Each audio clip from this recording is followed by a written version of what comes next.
socks are off. Flying through the hallway like a disco moth. Pitching to the couch, then I loop through the fan. My tiny whoop's grooving like a funky jam. I dip through the doorway, spin by the cat, bounce off the toaster, yeah, I meant to do that. Neighbors knocking, saying, what's that sound? It's my brush motor soul train getting down. Flying through the curtain, dancing on breeze. Freestyle funk in my living room with ease. Tiny whoop magic, bumping every wall. I'm the James Brown of flight. Can't stop it all. I got LED strobes and a shag rug trail. I'm looping through the lava lamp, leaving a tail. My whoop's got rhythm, my stick's got soul. I'm the pilot of the party. On a roll, TV remote's a gate, the lamps a dive. I'm flying like it's 7.5. No GPS, no rules, no shame. Just a funky little quad in a soul train frame. Below, we fly that flow. Below, grab that gap. No time to nap. No time to nap. Hit that roll. Funk and control. Funk and control. Bounce that wall. Bounce that all. We fly it all. Funk it all. We fly it all.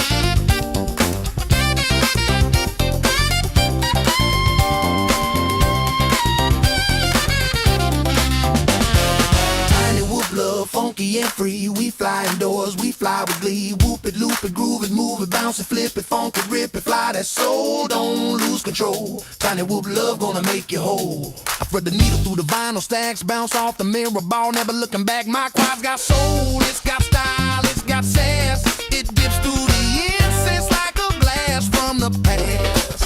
I'm flying figure eights through the lava lamp glow, dodging house plants like a funky pro. My whoop's got rhythm, my stick's got heat. I'm the pilot of the party with the grooviest beat. I loop through the hallway, I dive by the broom. I'm the disco ghost in your living room. I hit that splitter over grandma's chair. She just claps and says, boy, you got flair. I'm flying freestyle with a velvet touch. My quad so smooth it don't need a clutch. From the shag rug to the ceiling fan, I'm the funky little fly with a master plan. The curtains dancing on the breeze, freestyle funk in my living room with ease. Tiny whoop magic bumping every wall. I'm the James Brown of flight, can't stop at all.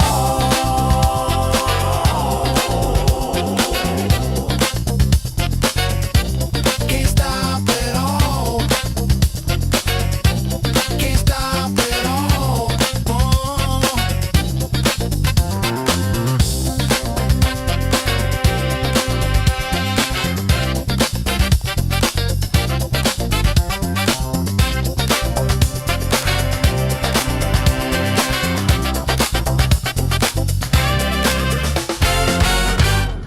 Hey friends, my name's Aaron Ciotti. Everybody calls me Ciotti, and I always forget to zoom the camera in.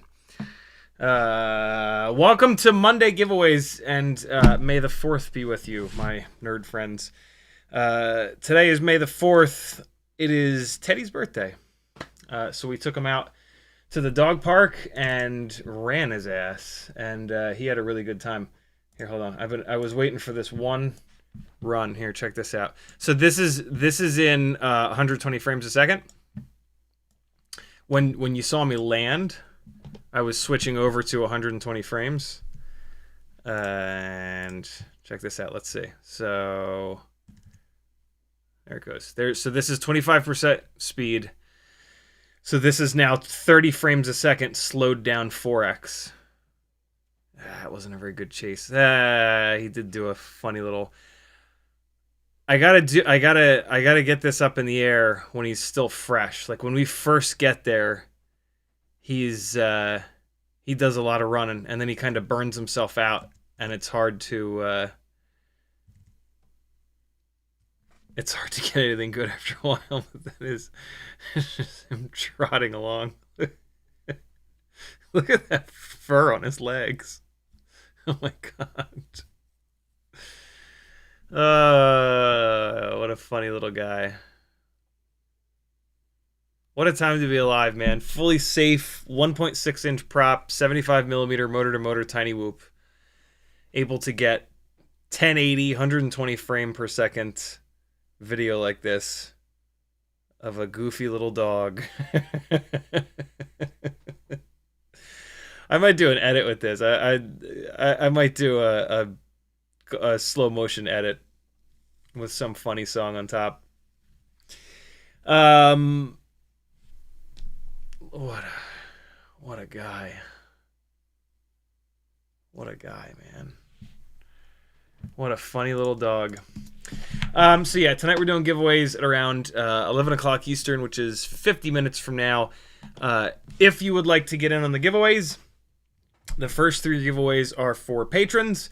You can join the Patreon within the next like half hour, 40 minutes or so if you want to get in on that. The $5 a month tier is going to enter you to win tiny whoop and toothpick parts. The $10 a month tier is going to enter you to win 3-inch micro brushless and Cinewoop parts. The $15 a month tier is going to enter you to win 5-inch parts. If you really want to be a super supporter and you've got an extra $1 a day, there's a $30 a month tier. That'll enter you to win all 3 of those. So, yeah. That's how you get in. Denzel says, save some Finder windows for the rest of us. Yeah, I'm extremely behind. I had a gig 2 weekends ago, and then I had the one right before we left for Portland, and then I've got all the Portland footage, and so like if I don't have a window open, I'll forget about one of them and they'll just go away. And so, yeah, it's a bit of a mess. But I'm trying my best. That's all I can do. Yeah, the struggle to stay organized is insane. It's really in more ways than one.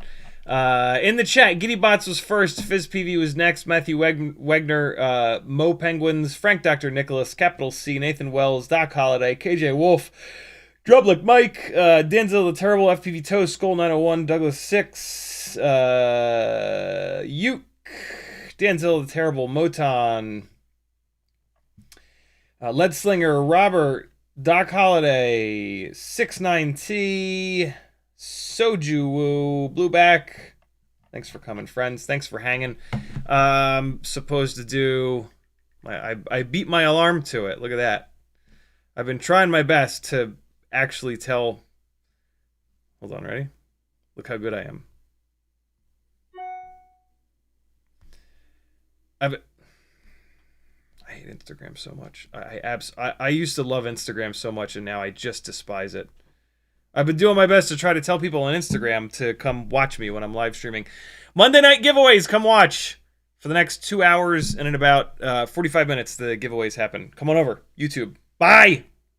I've been doing my best to try to tell people on Instagram to come. Look how good of a content creator I am. For the next 2 hours and link www.youtube.com/CiottiFPV.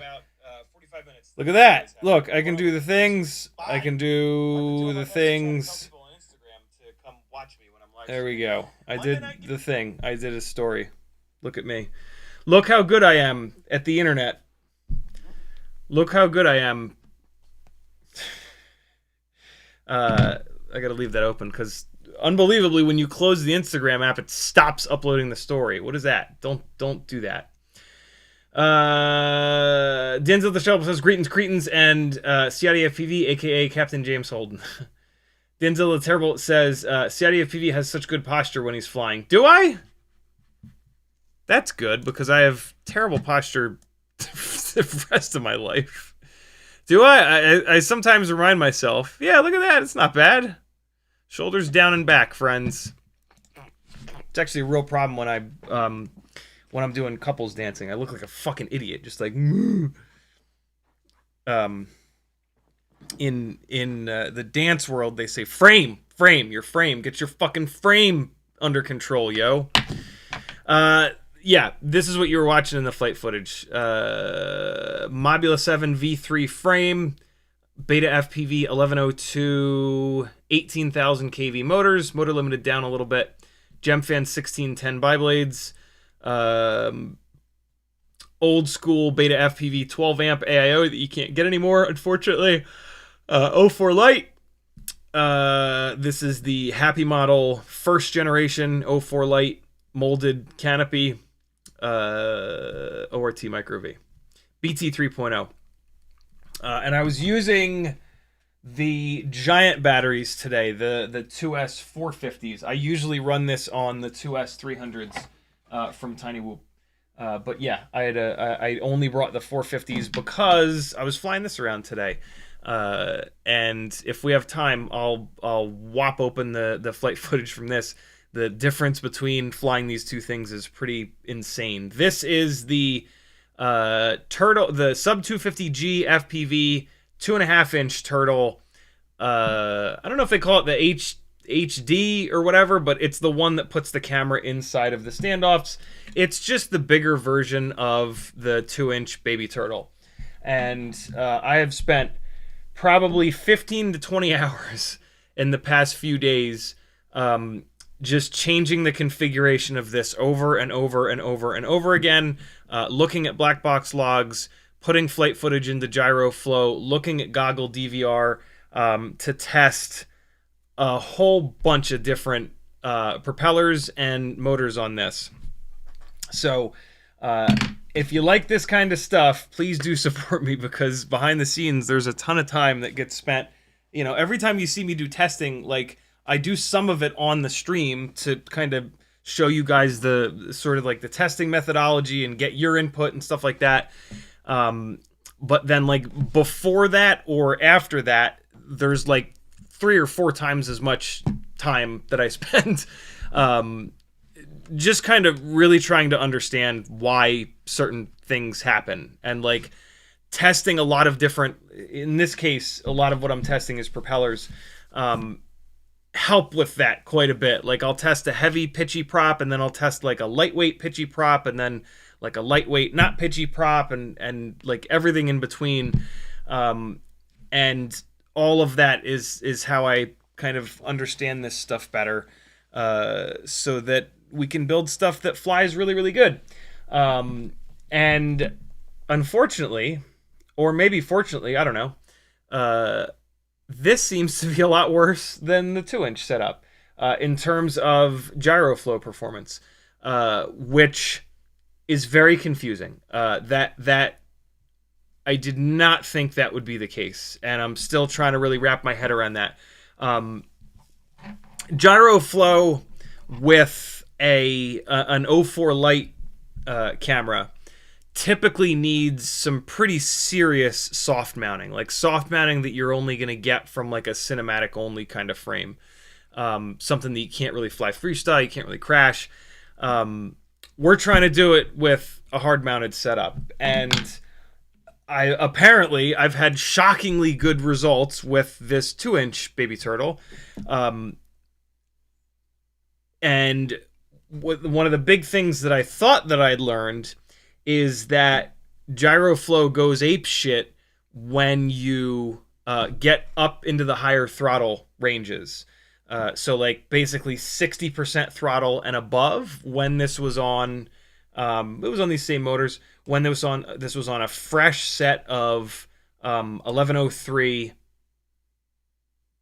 11,000 kV motors. 10,500. 1103 10,500 kV motors. When I would get above 60% throttle, that's when GyroFlow would start jittering all over the place. Below 60% throttle, the results are outrageous. At some point here, I'll get back into that Portland edit and get it done, and you guys will get to see a whole shitload of flight footage from this.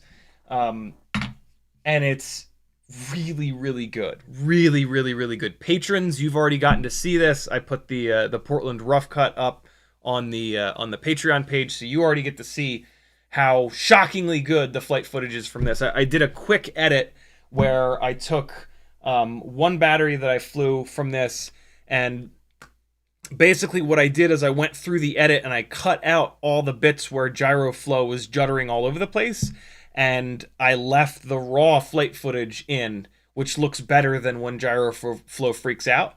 And so the edit turned out to be pretty cool because like it's almost like a commercial for gyro flow, because I left in all the really good stuff from gyro flow and I took out all the shit. And I probably only took out maybe 15%, maybe at the most 20% of the flight footage. And to be honest, that's incredibly good for a full tilt freestyle build, right? Like, this was not meant to do any cinematic stuff whatsoever, and it didn't even have the best balanced propellers on it. It had the Gemfan 2023S's, which are also not the worst balanced propellers. They're kind of like the second best, but these HQT, I can't remember these propeller pitches anymore. These are T2 by 2, I believe, by 3. These propellers are better balanced than the ones that I had on it in those Portland flights. So it would have been even better with these propellers. And so with that sort of revelation is probably a bit too strong of a word, but with that revelation, I thought, you know what? Well, shit. If it's RPM, then let's put it into a bigger frame on bigger propellers with slightly bigger motors. These are now 1202.5 Happy Model motors. And the bigger props will bring down the RPM, and then maybe we can have clean flight footage all the way up to like 70% throttle or 80% throttle. And so, yeah, dove into this, and the results have been significantly worse in gyro flow. Regardless of what propellers and regardless of what motors. This was initially on VCI 1103 motors, and then I moved it to these Happy Model 1202s. I also have a set of GEP RC Speed X2 1202.5 10,000s that I am going to try it on. Maybe like the VCI motors that were on it on yesterday's live stream. I realized that motor number 4 was absolutely hammered. The bell was wobbling enough that you could see it with your naked eyes. That could have happened during a crash on the last battery that I'd flown there. I don't really know. But I took those motors off and I put these Happy Model 1202.5s on, and it doesn't really seem to be any better with these motors, which is very weird. Actually, it's not weird. What that confirms is that I blew up that motor on that last crash, and it was a hard crash to the concrete. And that crash broke the shrink wrap on the battery in the front, so I know it hit on the front, and it hit hard enough to crack the shrink wrap on the battery. So that kind of confirms that I ate that motor on that last crash. So yeah, confusing, man. Confusing results from the 2.5-inch setup. But as always, I'm just gonna keep going. I'm just gonna keep throwing different part combinations at it, as we always do, until I find the absolute best setup. I'm also even going to change the frame. I have a 2.5-inch Bando Turtle frame from Sub 250 GFPV as well. And that has a slightly different camera mount, where the camera mount is completely TPU and it hangs off the front standoffs.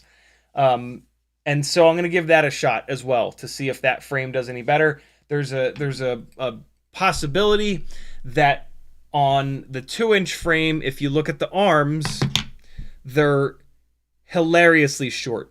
And so these itty-bitty little short arms on the thickest base plate that you can get seem to have zero frame resonance. The black box logs are like ridiculously clean. The black box logs from this are also very clean, but as you can see, the arms are way longer. And so there could be some sort of twisting or any other weirdness that's happening in the arms. And then that is what's shaking the gyro, the way too sensitive gyro in the 04 Lite camera hard enough to... Essentially what's happening when gyroflow freaks out is that the gyro in the camera is... It's recording bad data. It's shaking so hard that it clips and it peaks and it can't... if the gyro is recording this, which it typically does because these are vibrations, up then down, up then up then, it's going up or down so high that it maxes the gyro out. And so instead of having a sine wave that the software can deal with, it goes up and it hits a brick wall, and then it comes straight over, and then it jumps off the brick wall. And that there's no data because it's actually doing this up here, but we've maxed the gyro out, so there's a loss of data, but there's also that really sharp hit that happens, and gyroflow can't handle that, and it freaks out and it doesn't know what to do. And you can't tune around, you can't change anything in gyroflow to get around that. I've talked to the gyroflow devs a whole bunch. I actually took one of the really clean files actually, and I made a Google Drive a few streams ago, and a bunch of you downloaded it and ran it through gyroflow with your custom settings, and the only way to smooth it out is to run it through gyroflow and then run it through something else like DaVinci Resolve or Premiere. You can probably do it in, but that's too much. That workflow is not... I'm not doing that. That workflow is too much. Yeah, I'm going to put it through gyroflow. If it works, great. If it doesn't, it's fine. I'm just not going to stabilize it. These two are freestyle builds, and this with these props is damn good. All you have to do is remember to not go above 60% throttle, and this gives you absolutely amazing results. And it's super portable, and it's tough, and it's impossibly quiet, and people smile and laugh when you're flying it. And so it's starting to look like this is the setup, but there is a whole bunch more testing still left to do. And so, yeah. But this has me very confused. The fact that this is worse and not the same or better is very strange. So, yeah, I don't know what that's about. Initially, I thought, oh, okay, well, that just means that there are no 2.5-inch propellers that are balanced as good as these 2-inch propellers. But that doesn't make much sense, man. And, like, I've tested 7 or 8 different props now, and none of them, like, it's just weird. I mean, it could be the case, but I don't know. Very confusing. Denzel the Terrible says, no, we got that. Daytona Jim with a $4.99 super chat. He says $5 holler. Thank you so much, dude. That is a great way to support me. This is my full-time job. It is very difficult to do this full-time. What's it dinging over there? On CiottiFPV.com is all the ways that you can support me. Join my Patreon. That's the best way. There is also a Etsy store with lots of fun stuff you can buy. There's a Fiverr page where you can work one-on-one with me if you want to learn a lot really fast. There are a ton of affiliate links. It's 2026, my friends. If you're doing an order on the internet, use someone's affiliate link. It doesn't affect you in any way, and it allows people to make stuff that you probably already watch on YouTube for free. So everybody's got affiliate links everywhere. Try to use them every time. Support the people that you like to watch, or else they'll go away. That is a really valuable lesson that I learned in a really hard way, actually. The dance instructor, my very first dance instructor 2.5 years ago, Wilder Smith, was I went to his Sunday classes for an entire year. Knew he had anxiety, didn't realize his depression was as bad as it was.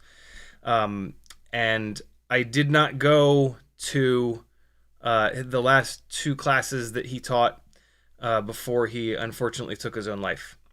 And it was pretty hard. It's pretty hard to deal with that. But I've turned that into the best I could do to stop kicking the shit out of myself was to turn that into a life lesson of, if there's something that I enjoy, if there's something that I love, if there's someone that I care about, I'm going to support that thing as much as I can, obviously within reason, but I'm going to support the shit out of that thing because I don't want it to go away. And if it does go away, I want to feel like I did everything that I possibly could. And I don't feel like that with Wilder. The class sizes were shrinking. And yeah, I know that must have been really hard. And I wish I'd been there. I wish I'd been there for those last couple of classes. I'm not going to say like, oh, it would have changed anything, because it probably wouldn't have, because, you know, Maggie and I are just two people.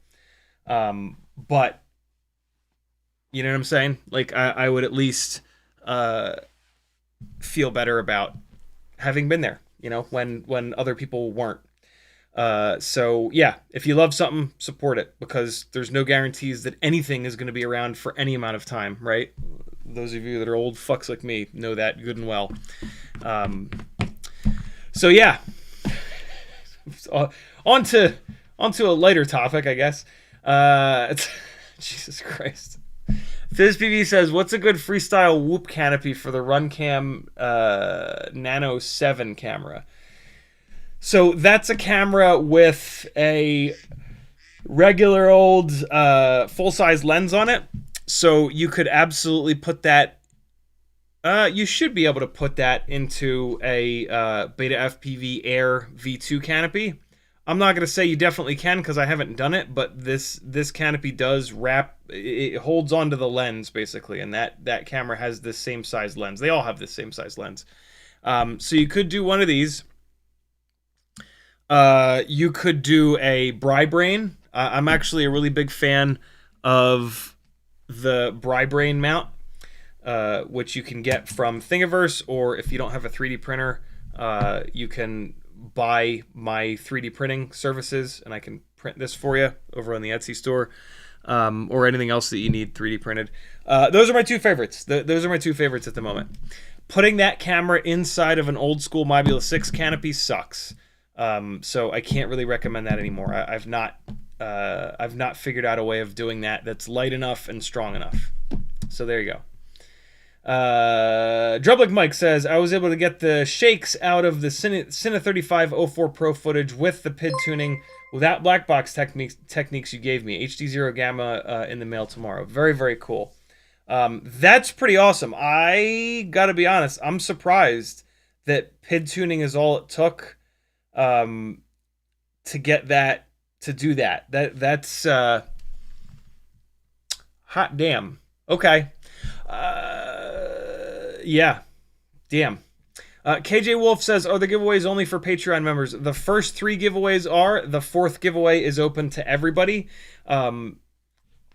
It's difficult to do the giveaways with just people. The only way of doing giveaways is if everybody is here right now, so that I can nail somebody down, get their address, get their info. For well over a year, when I first started live streaming, I was trying to do giveaways for everybody, and I ended up with, when I said no more to that, it was when I hit 30 packages that I had no addresses for, and I just had people's YouTube names, and YouTube gives you no way of getting in touch with anybody. And so, yeah, I put a halt to that, and I changed it to just one giveaway open to anyone. And then the other giveaways are for patrons. It's also a way of saying thank you for supporting me. Patreon forces you to put your address in there so that I have the address and I can get it out the door and get it out of now the basement. Then it was my apartment. But yeah. Cole FPV says, get your frame under control. Good advice for FPV. Yes, indeed. Jimmy Flies FPV says, oh, hi, CiottiFPV and friends. YouTube just did the thing. Scrolling back up. Cole FPV says, on that bombshell. Indeed. YouTube did the thing, says morning CiottiFPV and gang. Cole FPV says, filling in for Jimmy, CiottiFPV, moo. Motan says, had another Matrix 5-in-1 receiver switch from Crossfire to Spectrum again. What the fuck is that about, dude? Turned out to be a damaged Lava 450 causing the 440 causing the issue. Time for new lipos. LOL. Interesting. So it sounds like the Matrix flight controller is not immune to this really weird, annoying low voltage problem that we sometimes get with Tiny Whoop AIOs, where if the voltage going to the AIO gets to a low enough voltage, weird shit happens within Betaflight. The ones and zeros fall out. I always say, like people very often ask me, hey, I hammered my quad into a tree and now it doesn't fly right. I tried changing all the PIDs and filters and it made it worse. What the hell's happening? And my typical response is, well, look, when you hit the tree, the ones and zeros didn't fall out. That's not how it works. So, like, you just wrecked your PID tune and your filter tune. Put everything back and fix the shit that you broke when you hammered it into a tree. It full stank a lot of puss. And then I explain how to, like, check your motors and props, and then they do that, and they're like, holy shit, one of the motors is wobbling like it's a cake mixer. But if you over discharge your battery, apparently the ones and zeros can fall out. Doc Holiday tagged me but put a dot after it, so it didn't light up in orange, but I did just happen to see it. I'm happy. He says, I think it's the added length of the arms on the larger frame. It creates a longer moment arm with the weight of the motors hanging out there. It could totally be that. What's weird, though, is that the black box logs are unbelievably clean on this. And so I don't get it.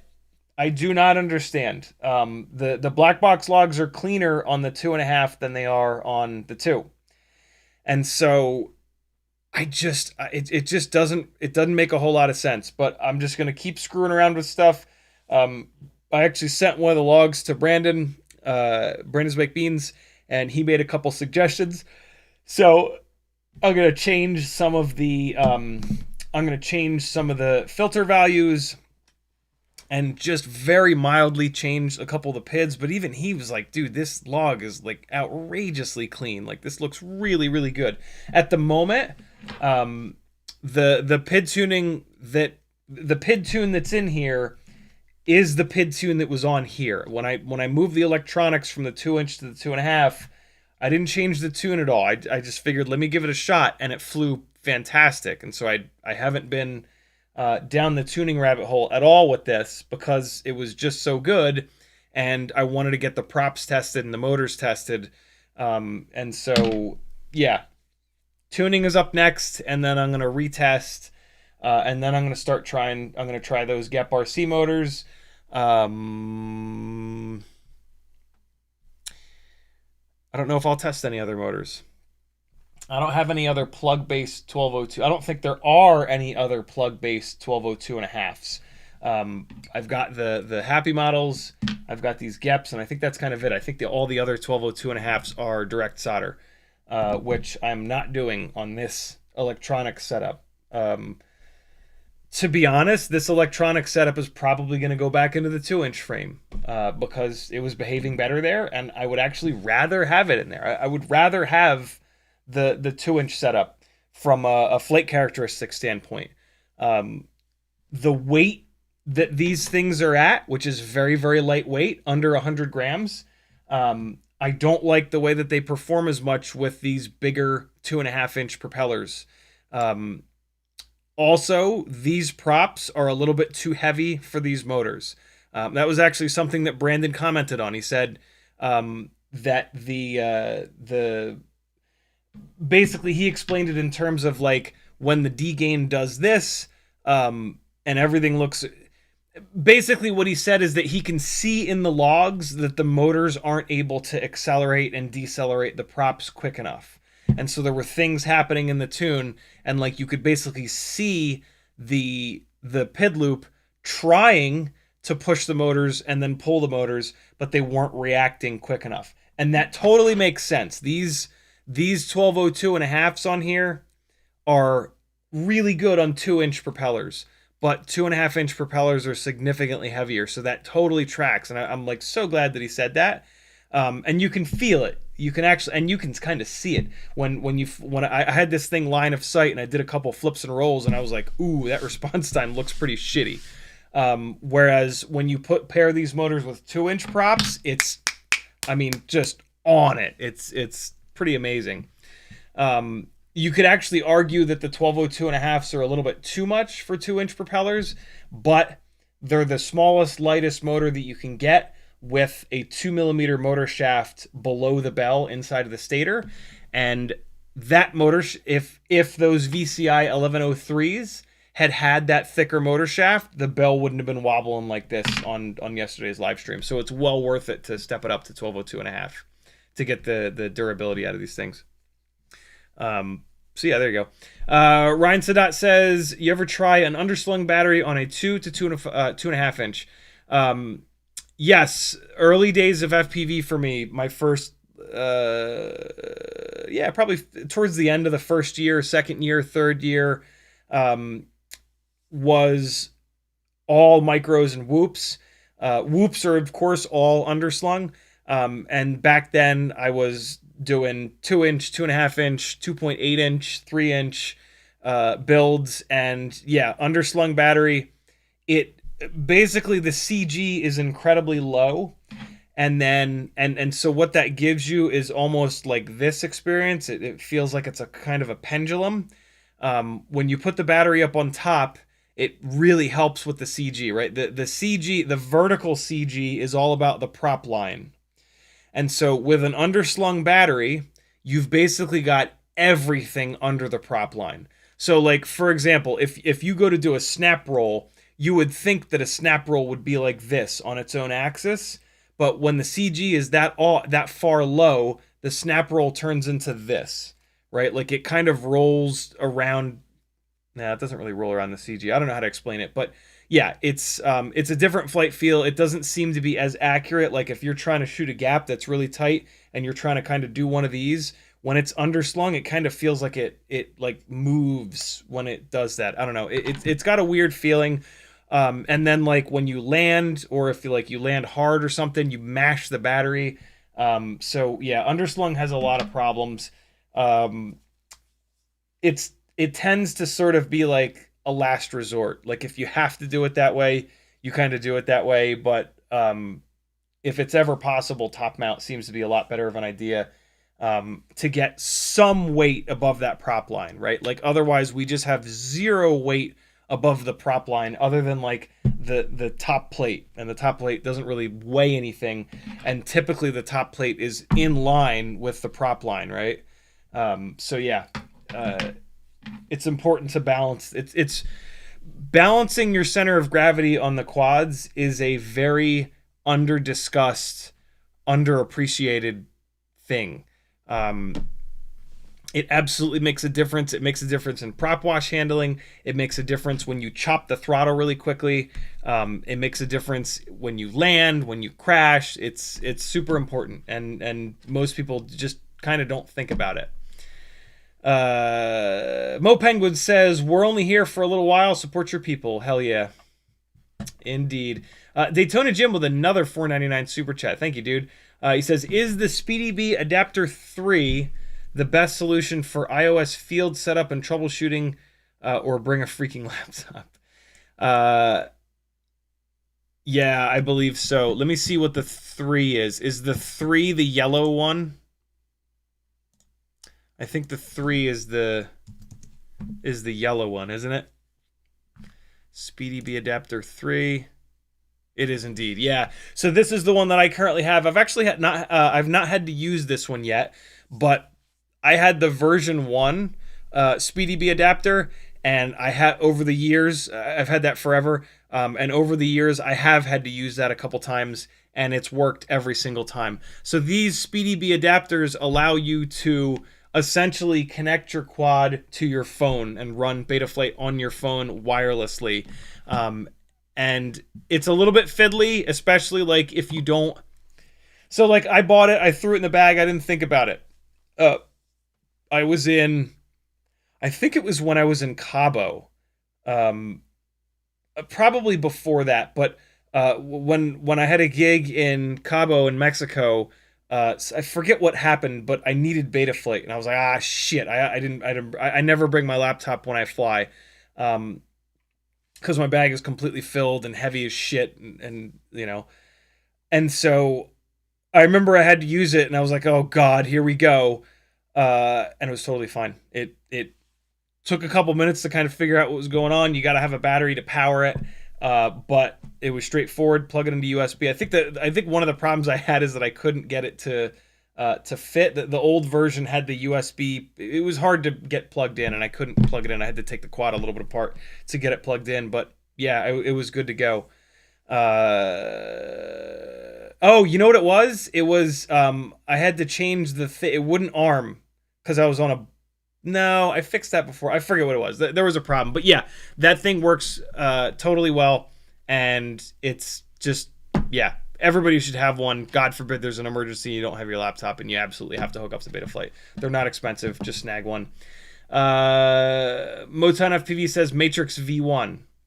Oh, an old school Matrix. Okay. Had the ones and zeros fall out. Ryan Sadat says, I have this weird issue on Flywoo F4052S where first video cuts out, then all power cuts out, and then it comes back like 5 seconds after crash landing. Any tips on troubleshooting? That is not really something that you can troubleshoot because there's like no settings around that. So that's just an AIO. I'm assuming that has an AIO in it.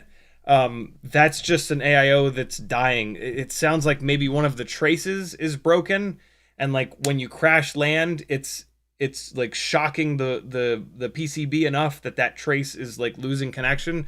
That's my guess. But yeah, I mean, there's no settings in Betaflight around any of those issues, so there's like really nothing to kind of troubleshoot. And these boards are so small and intricate that like, and it's just not, even if you could like get it under a microscope, get a hot air station going, the amount of time and effort that you're going to spend is, you know, you're going to spend 2, 3, 4, 5 hours and you probably won't even be able to get it fixed versus just buying a replacement board and swapping it out. I hate that that's the answer, but boy, is it almost impossible to fix these things outside of Betaflight or ESC configurator. Drublick Mike says, part of might have been helped using the TPU 85. Okay, so it was with that as well. 04 Pro mount might have helped. I need to hard mount it again and see if the problem comes back. Nice. Jamie Flies FPV says, that's because the flight controller is soft mounted and the camera isn't. The camera is seeing vibrations, the flight controller is not. Yeah, good point. I hadn't actually thought of that. Also, though, apparently the gyro in the cameras runs at least 8K, which, as we've found from KISS and Raceflight, is no good. You don't want gyros running at that high of a frequency on FPV builds. You want a maximum of like 4K or in some cases 3.2K. So yeah, but yeah, that's absolutely right. This is why we put our flight controllers on those rubber grommets, is to keep the flight controller from shaking too hard. Whereas we then have these cameras that we hard mount. Although, you know what's interesting, as I just watched Rimsler's video on the two new Flywoo 2-inch and 2.5-inch rigs that you can run both the 04 Lite and the 04 Pro on, and neither one of them could handle, and they do have a soft mounted camera mount. It's not a super soft mounted camera mount, but it is soft mounted, certainly more than this. And neither one of them work in GyroFlow either. They have all the same problems, and he talks about it in that review video, which was great because nobody else nobody else reviewing those two quads had anything of value to say even remotely about that. It's almost like most of the reviewers don't really fly them or do anything with them or properly test them. They just say, oh, it's the best thing ever. My feeling link's below. Click it.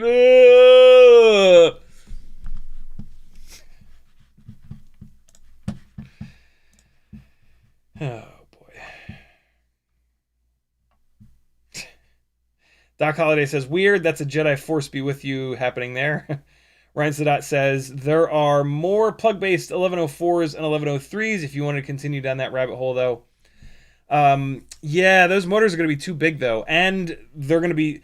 So, it's cool that there are 1103s and 1104s out there, but especially with an 1104 and also with an 1103, it's a motor that's getting so heavy that when you crash, it's just going to grenade. Like you're going to have, it's going to be such an annoying experience running those motors. Ask me how I know. Way back when, those were like the only motors that we had. 1103s, 1104s, 1105s, 1106s, like that was it. There was like some weird conspiracy to not go to a bigger stator. And or run the bigger motor shafts, and I prefer not to think of how much money I pissed away in 1.5 millimeter motor shaft motors. I mean, they would break in one crash. Like you would crash hard once, and that would be it.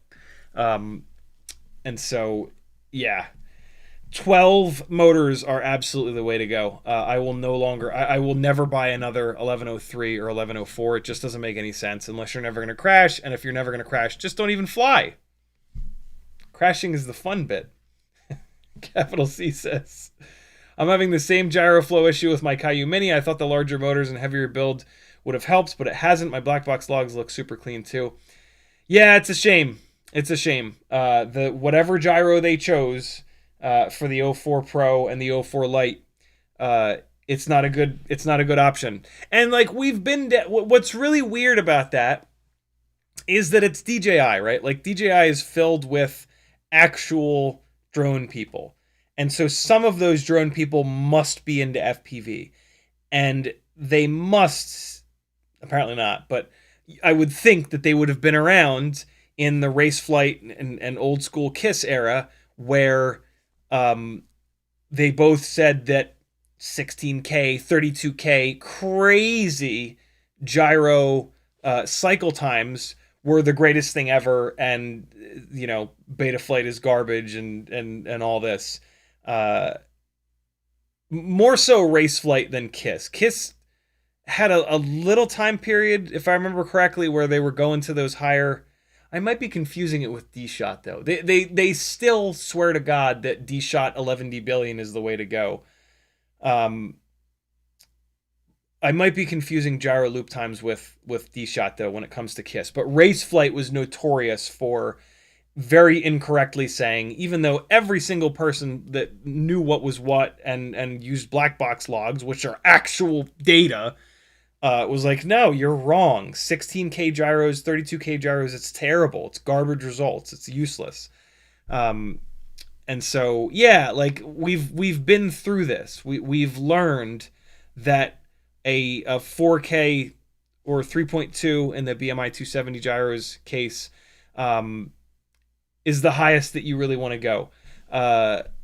KISS actually runs on 1K, to give you some example, right? People talk about KISS being like so amazing for flight feel. What's funny is when you look at the black box logs, it's the opposite. Betaflight has much quicker response time, which should be flight feel, but KISS is much softer and much more damped, which you can do in Betaflight by setting it up exactly the way I set mine up with a bunch of stick smoothing, which is just basically extra latency.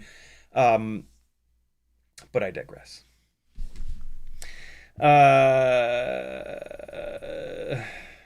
YouTube did the thing again, scrolling back up. Moton says, have you, for the record, you shouldn't be able to hard mount one of these cameras and have gyro flow work. The fact that it somehow does in this setup is a fucking miracle. And I totally did not expect that. So yeah, we're asking for something that shouldn't work. And so for it to work at all is pretty wild. Moton says, have you tried the Gep RC 1002 18,000s on a 2S 75mm? What's your favorite 2S 75mm motor currently? I have not. There are a million 1002 different motors. I can't try them all. Nor does it make any sense to try them all because they're all the same thing. There's only one or two or three companies making any of these FPV motors. The brand stamped on the motor means pretty much nothing. RC and Power makes motors. Brother Hobby makes motors. Those are the two that are absolutely, like, for certain. I think that Happy Model might make motors as well, and that's it. HGLRC motors are made by RC and Power. For a while, Newbie Drone motors were made by Happy Model. Who else can I throw under the bus? I don't know who Beta FPV has make their motors. Flywoo motors, I believe those are made by RC and Power. So yeah, it doesn't matter what brand name is stamped on the outside of the motor if it's not RC and Power or Brother Hobby, because they're probably making them anyway. Favorite motor depends entirely upon what I'm specifically going to be doing with it. Is it cinematic? Is it freestyle? Is it heavy? Is it light? Is it guarded? Is it not guarded? So yeah, I don't really have a straight answer for that, but if you're going to build a 2S 1.6 inch prop, 75 millimeter motor to motor setup, you're going to want either a 1002 or an 1102, and you're going to want to be around between 14,000 kV and 18,000 kV. Lower kV for more efficiency, better throttle response, higher kV for more power. You can certainly motor limit the higher kV down. No reason to go any bigger on those motor sizes. 1002, 1102 is more than enough. Cole FPV says, how do the 1103 Aquila 20 motors stack up against the 1202.5s for a 2.5 inch prop? I don't know, and I'm not going to find out, to be honest. I'm not going to take these motors off and put them on there. When I first swapped onto the 2.5 inch frame, it had the VCI 1103 11,000s on it, and they were totally fine. I thought that I might get a little bit of extra power from these 1202.5s, and I did, but just a tiniest little bit, almost imperceptible. And the RPM that I'm getting from these motors backs that up. When we ran it through the stator volume calculator on yesterday's stream, it also backed that up. The stator volume between a 1202.5 and 1103 is almost identical.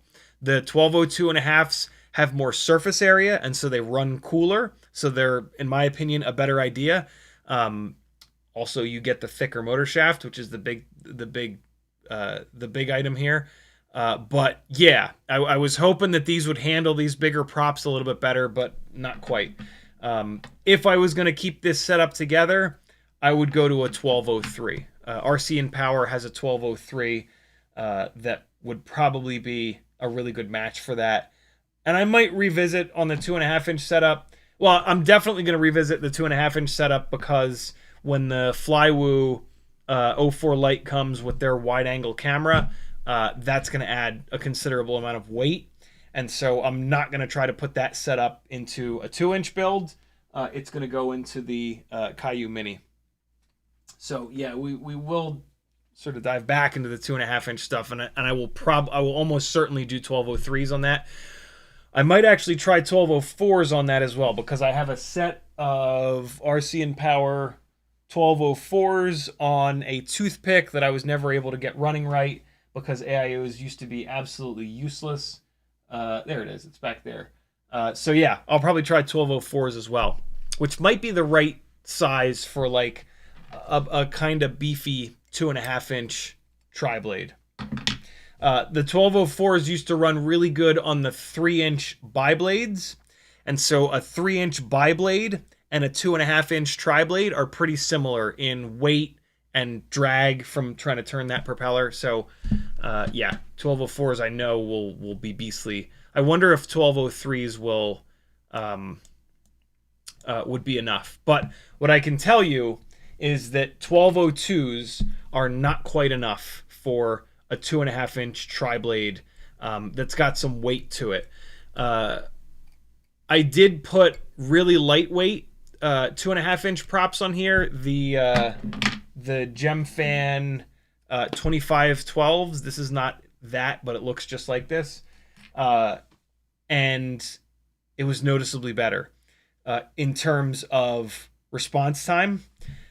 But the problem was the RPMs went with a lower pitch prop. You're going to have to turn higher RPMs to make the same amount of thrust. And that really pissed Gyroflow off. The next test that I'm going to do with this is going to be going to really heavy and pitchy propellers to see if we can bring the RPM down low enough that Gyroflow starts to behave a little bit better. It's going to really overprop these motors, but I want to know. I really, really want to know. Sporty says, I have some motors and a 2-4S AIO and an 04 light laying around, 1102, 9000, and 13,500. Thinking of another cinematic setup. What would you do with that?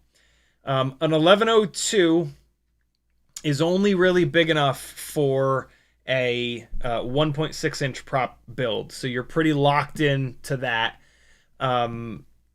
And then if it's a cinematic setup, you're going to want it to be in a tiny whoop frame. So basically, like, I would build this almost identical. Mobile 7 V3 frame. And yeah, 1.6-inch bi-blades. This is exactly what I would do. This setup is awesome. And you're going to use the higher kV motors, 13,500. You're going to...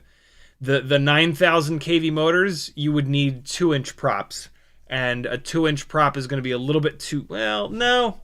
Yeah, I mean, if you wanted the 2-inch, if you use the 2-inch bi-blades, if you use the Gemfan 2015 bi-blades, that would be a good home for those 9,000 kV 1102s.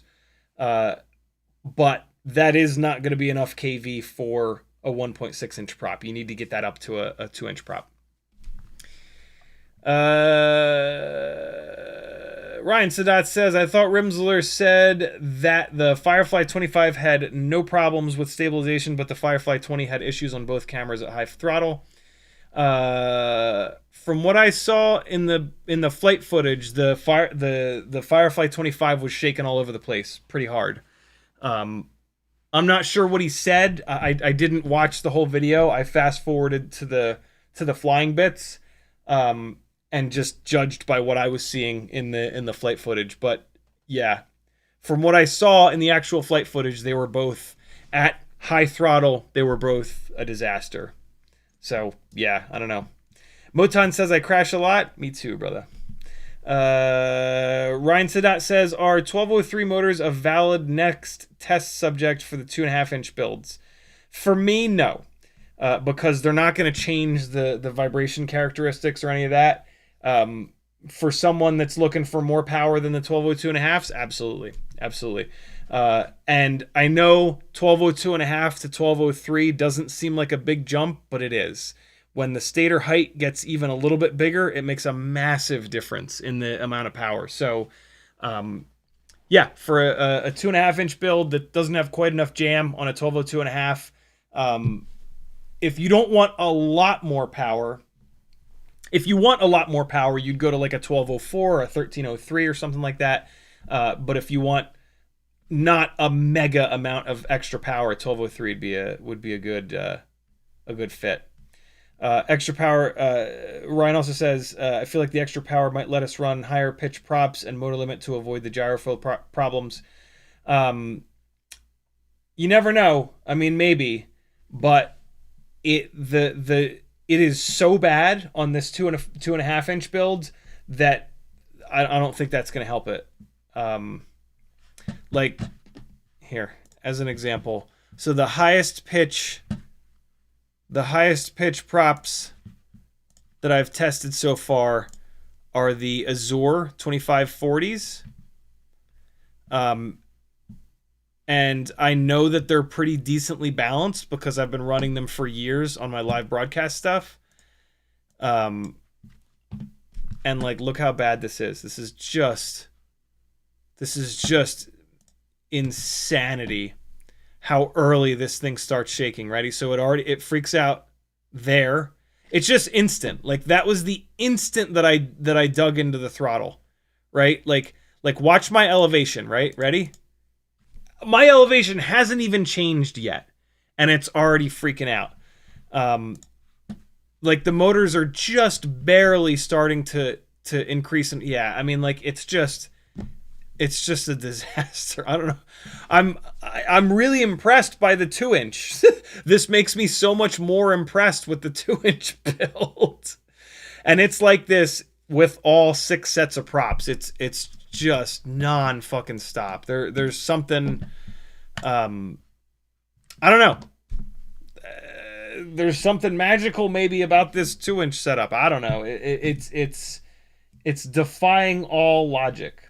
What I think that it's pointing to is that I think, yes, it is a high RPM issue, but I think it's also a so it's a high frequency issue. Let's start using better words, right? So I think it is a high frequency issue, but I think it's also an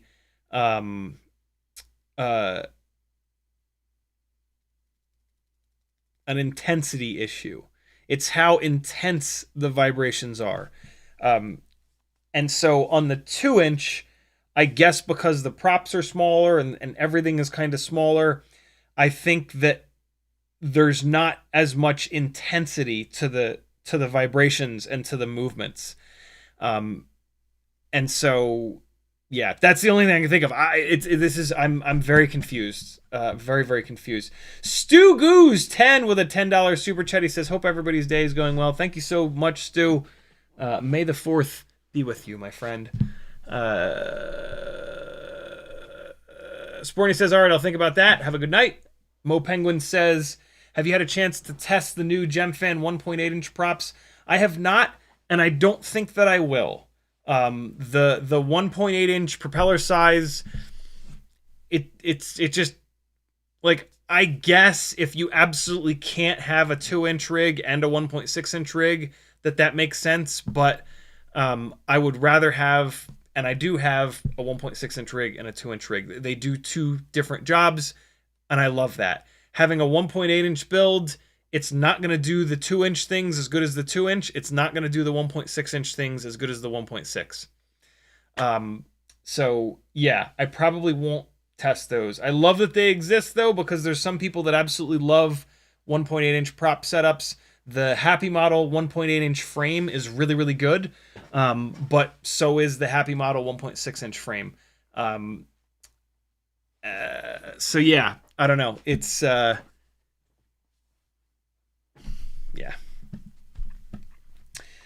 Ryan Sadat says, why do you think 2 to 3-inch Cinewhoops with identical cam mounts don't suffer with the same gyro flow problems? Because they're extremely heavy. They're double or triple or quadruple the weight, and there's something called mass damping. This is something that F1 teams used in the late 80s, I believe it was. They put a giant weight on the nose of the car that was fluid filled. And it was like a container with a viscous fluid, I guess, as opposed to non-viscous fluids, which don't exist. But it was like an oil, and then there was a big heavy weight in there. And so when the nose of the car would move around, the fluid and the weight would damp that out. Long story short, if you add mass, it helps with those. If you have a lot of vibrations like this and you add a bunch of weight, it damps those down quite a bit. And so that's why we have so many problems with super lightweight rigs. And that's why I'm so goddamn confused why the heavier 2.5, although it's not much heavier, is having a worse time than the 2-inch rig. It's one of the reasons why I'm so confused. But, yeah. Ryan also says, enter Flywoo with identical mounts on the Firefly with shakes, but no shakes in the Flylens 85 with an identical mount. Same deal with Beta FPV and their Cinewhoops in 1.6 to 3-inch range. Yeah, there's a lot of stuff, though, like, even though, like, the mount might be identical. There's so many other things that change. There are, as always in FPV, there are just way too many variables. And like variables that we don't think matter because like we sit here and we're like, well, that wouldn't make sense. It doesn't matter if we think something makes sense or not, right? Our recent political situation is a great example of that, right? Bunch of people voting for what they think makes sense that none of the data actually has ever panned out, and then like go figure, it didn't make sense just because Billy fucking Bob on the hills thought it made sense in his.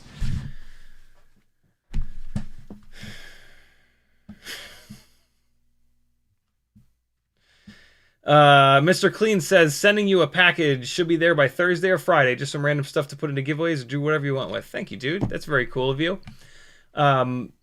If any of you have stuff that you're too lazy to sell on Facebook Marketplace or just don't want to deal with the fucking nightmare that is selling things on Facebook Marketplace, send it to me and I'll put it in the giveaways. The giveaways are crowd-sponsored, crowd-funded. Some of the giveaway stuff is stuff that I've bought. Some of the giveaway stuff is stuff that has been sent to me for testing that I'm finished with. Some of it is provided by you beautiful people. Frank Nicholas has sent a very generous amount of stuff in the past. Mega thanks to him. My buddy Brad up in New Jersey has sent a bunch of stuff that's filtering into the giveaways now. Yeah, a bunch of you guys have sent some really cool stuff. Nyafu sent some stuff. Too many to list. But yeah, over the years, the giveaways have been really cool because of the generosity of a lot of you people. So thank you. Sporty says, nah, 1.8 inch is cool now. Is it? Jamie Flies FPV says, have you tried changing, yo? Changing? I'm not wearing the same thing as I was yesterday, am I? Oh, okay. Then Jamie says, ESC settings, changing ESC settings. Yes. 48 is the way to go. 96 is too high, 24 is too low, 48, as always, is the best. Although I guess I haven't tried changing ESC settings on these. I've tried it with the Whoop adventures in getting gyroflow to work properly. So I guess I could screw around with the PWM settings on these to see if it changes anything, but I wouldn't think so. 24 is going to give better motor braking. 96, just every single time I've ever run 96, it makes everything worse. So even if 96K helped with this, it would make everything else worse, and that would drive me mad. So yeah, but you never know. 24 might make things better. My guess is going to be that it makes it worse, though. 24K introduces more electrical noise, and you lose efficiency, you lose power. But sometimes it is nice to gain that extra motor braking. So we'll see. Maybe I'll try 24. I'm frustrated enough where I'll start trying all kinds of weird shit. Because I'm upset that it's better on the 2-inch. It should not be that. We'll see. Mo Penguin says, right on, I just wish the Mobulate frame was a little more durable. You and me both. But when the Mobulate frame breaks, you can absolutely glue it back together. I used E6000 on this one ages ago, and it has been completely fine. In fairness, I don't crash the shit out of this. This is like the cinematic Whoop, but still, it is repairable.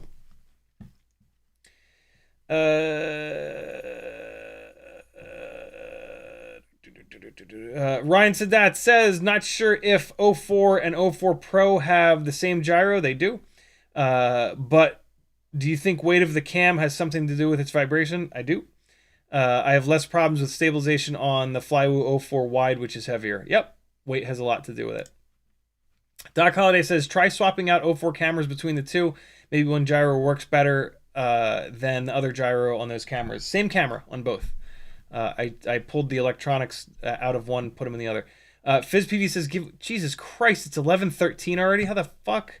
All right, no more questions because we got to get to the giveaways. Ryan Sadat says, you may be onto something with the mass. What if we were to just weigh the heck out and hard mount the 04 into soft TPU? It would definitely help, but then you would have a nose heavy situation. It would start to make a lot of extra noise. Like, unfortunately, we can't just add weight to these things. Other than, like, the way to add weight is with a bigger battery so that you get some benefit, right? Or I guess bigger motors too, but then they're going to eat the battery more. And no matter what, when you add weight, it adds noise, it adds danger, it adds, so that's, I'm not willing to add weight to fix this problem, I guess is what I'm getting at. Ryan Sadat also says, Nyafu isn't wrong. Apparently we have gotten a few new volume 1.4 and 1.8 inch props. Might be worth checking out at some point. I have tested every propeller other than the brand new 1.8, and I've done it all on live streams. So yeah, I've run all the 1.4 inch props, all the 1.8 inch props, except for this brand new one. Neither one of those prop sizes make much, if any, sense. I've gone way down the rabbit hole with it in the past when I've done the testing and whatnot. And yeah, 1.2, 1.6, 1.2, 1.6, 2.0. That's all we need. The in the middle sizes are maddening. Yeah.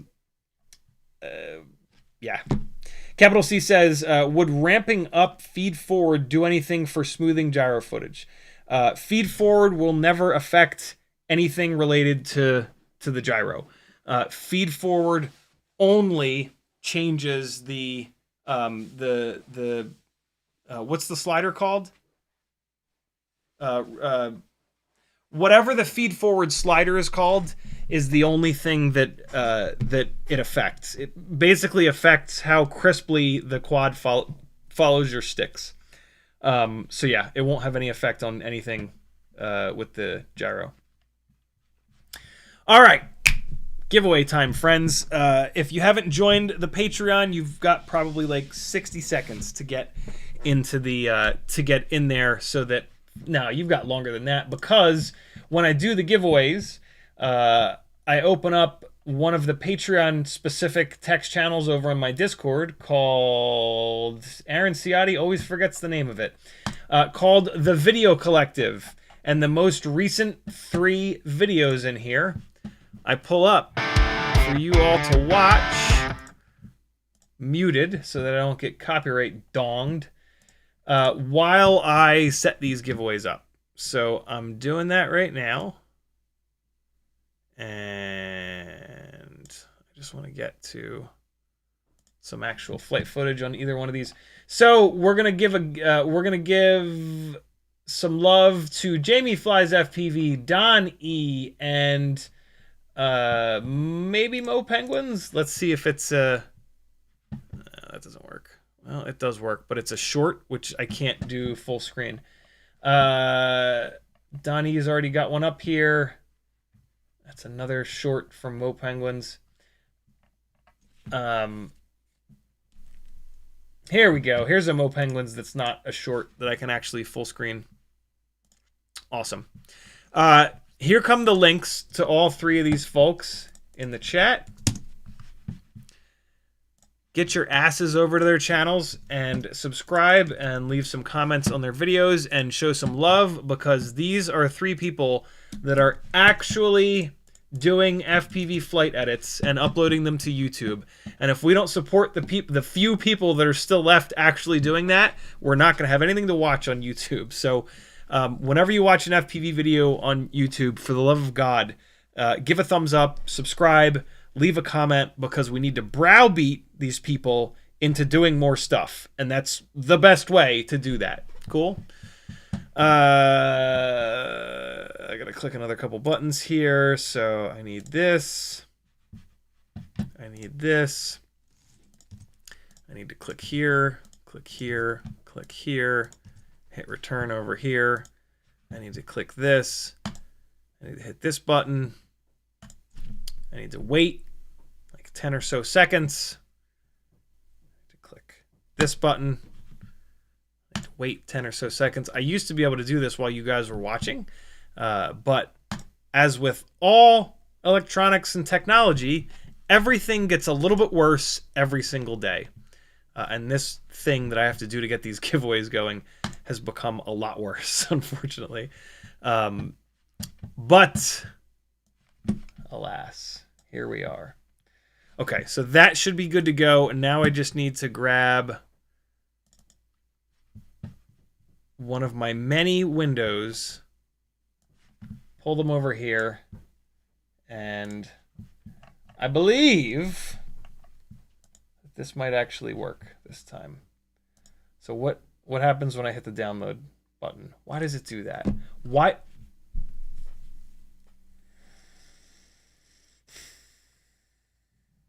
Okay, all right, this is gonna work. Got it. All right, cool. Enjoy, friends. I'll be back in a minute. I'm gonna give you some very fun audio here, and enjoy some of your fellow chat hangouters. Enjoy some fellow Gangly Gangers flying around. Well, hello there, Gangly Gang. Welcome to CiottiFPV's monthly giveaway. The only stream where the props spin fast, the motors hum sweet, and the giveaways, oh honey, they're hotter than a soldering iron on a Sunday morning. Deal round one, tiny whoop-tees. Let's start small, shall we? Our tiny whoop-tier, the pocket rockets, the bedroom flyers, the ones who know how to keep it tight in tight spaces. One lucky pilot's about to get a little package that'll make the ducks flutter and the goggles fog up. Size isn't everything, sugar. But it sure helps when you're flying through lampshades. When round two, 3-inch thrill. Next up, the 3-inch tier, the mid-range lovers, the backyard acrobats, the ones who like a little wiggle with their throttle this prize. Oh, it's got curves, baby, motors, frames, maybe even a little something to tickle your ESCs. not too big, not too small. Just right for a little afternoon delight. Round three, 5-inch full send. round three, 5-inch full send. Now we're talking full size, full send, full fantasy. The 5-inch tier, you like it loud, proud, and upside down. This giveaway's got thrust, baby. It's got punch. It's got the kind of gear that'll make your neighbors peek over the fence and say, "What is that buzzing?" careful now. This one's got enough power to blow your canopy clean off. Face bonus round, Super chat time. And for all you gorgeous viewers out there who just dropped in for a little love, don't be shy. $5 super chat or a sweet little PayPal tip gets you into the open giveaway. No strings, no tears, just pure, unfiltered FPV affection. $5 never felt so good, did it? All right, we've teased, we've tickled, and now it's time to reveal who's getting lucky tonight. We're flipping the switch, spinning the props, and letting fate do the dirty work.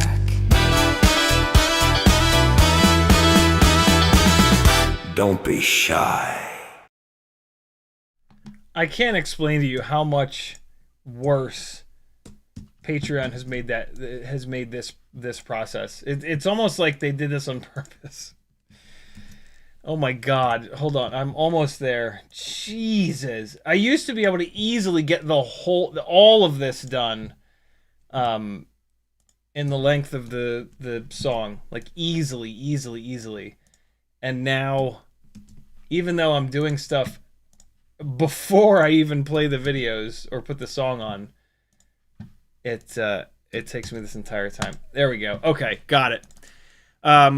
Get your asses over to click those 3 links in the chat. Get your asses over there and support these beautiful people that are putting FPV footage up onto YouTube for us all to enjoy. All right, I got this going here. FPV raffle, FPV raffle, FPV raffle, all good to go. All right, so first up is the Tiny Whoop and Toothpick tier. I left them on the other side of the room. There's a first. I haven't done that. Okay, hold on. Hey, yeah, oh, hey, hey, hey, yo, hey, yo, hey, yo, hey, yo. Oh, you fart bag bastard. Get out of here. Come on.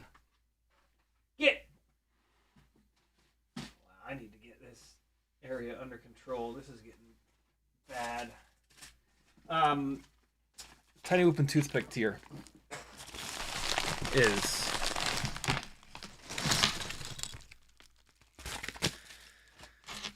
a blue.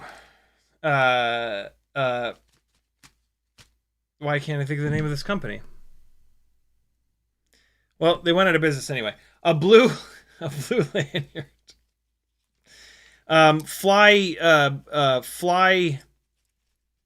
Pretty fly.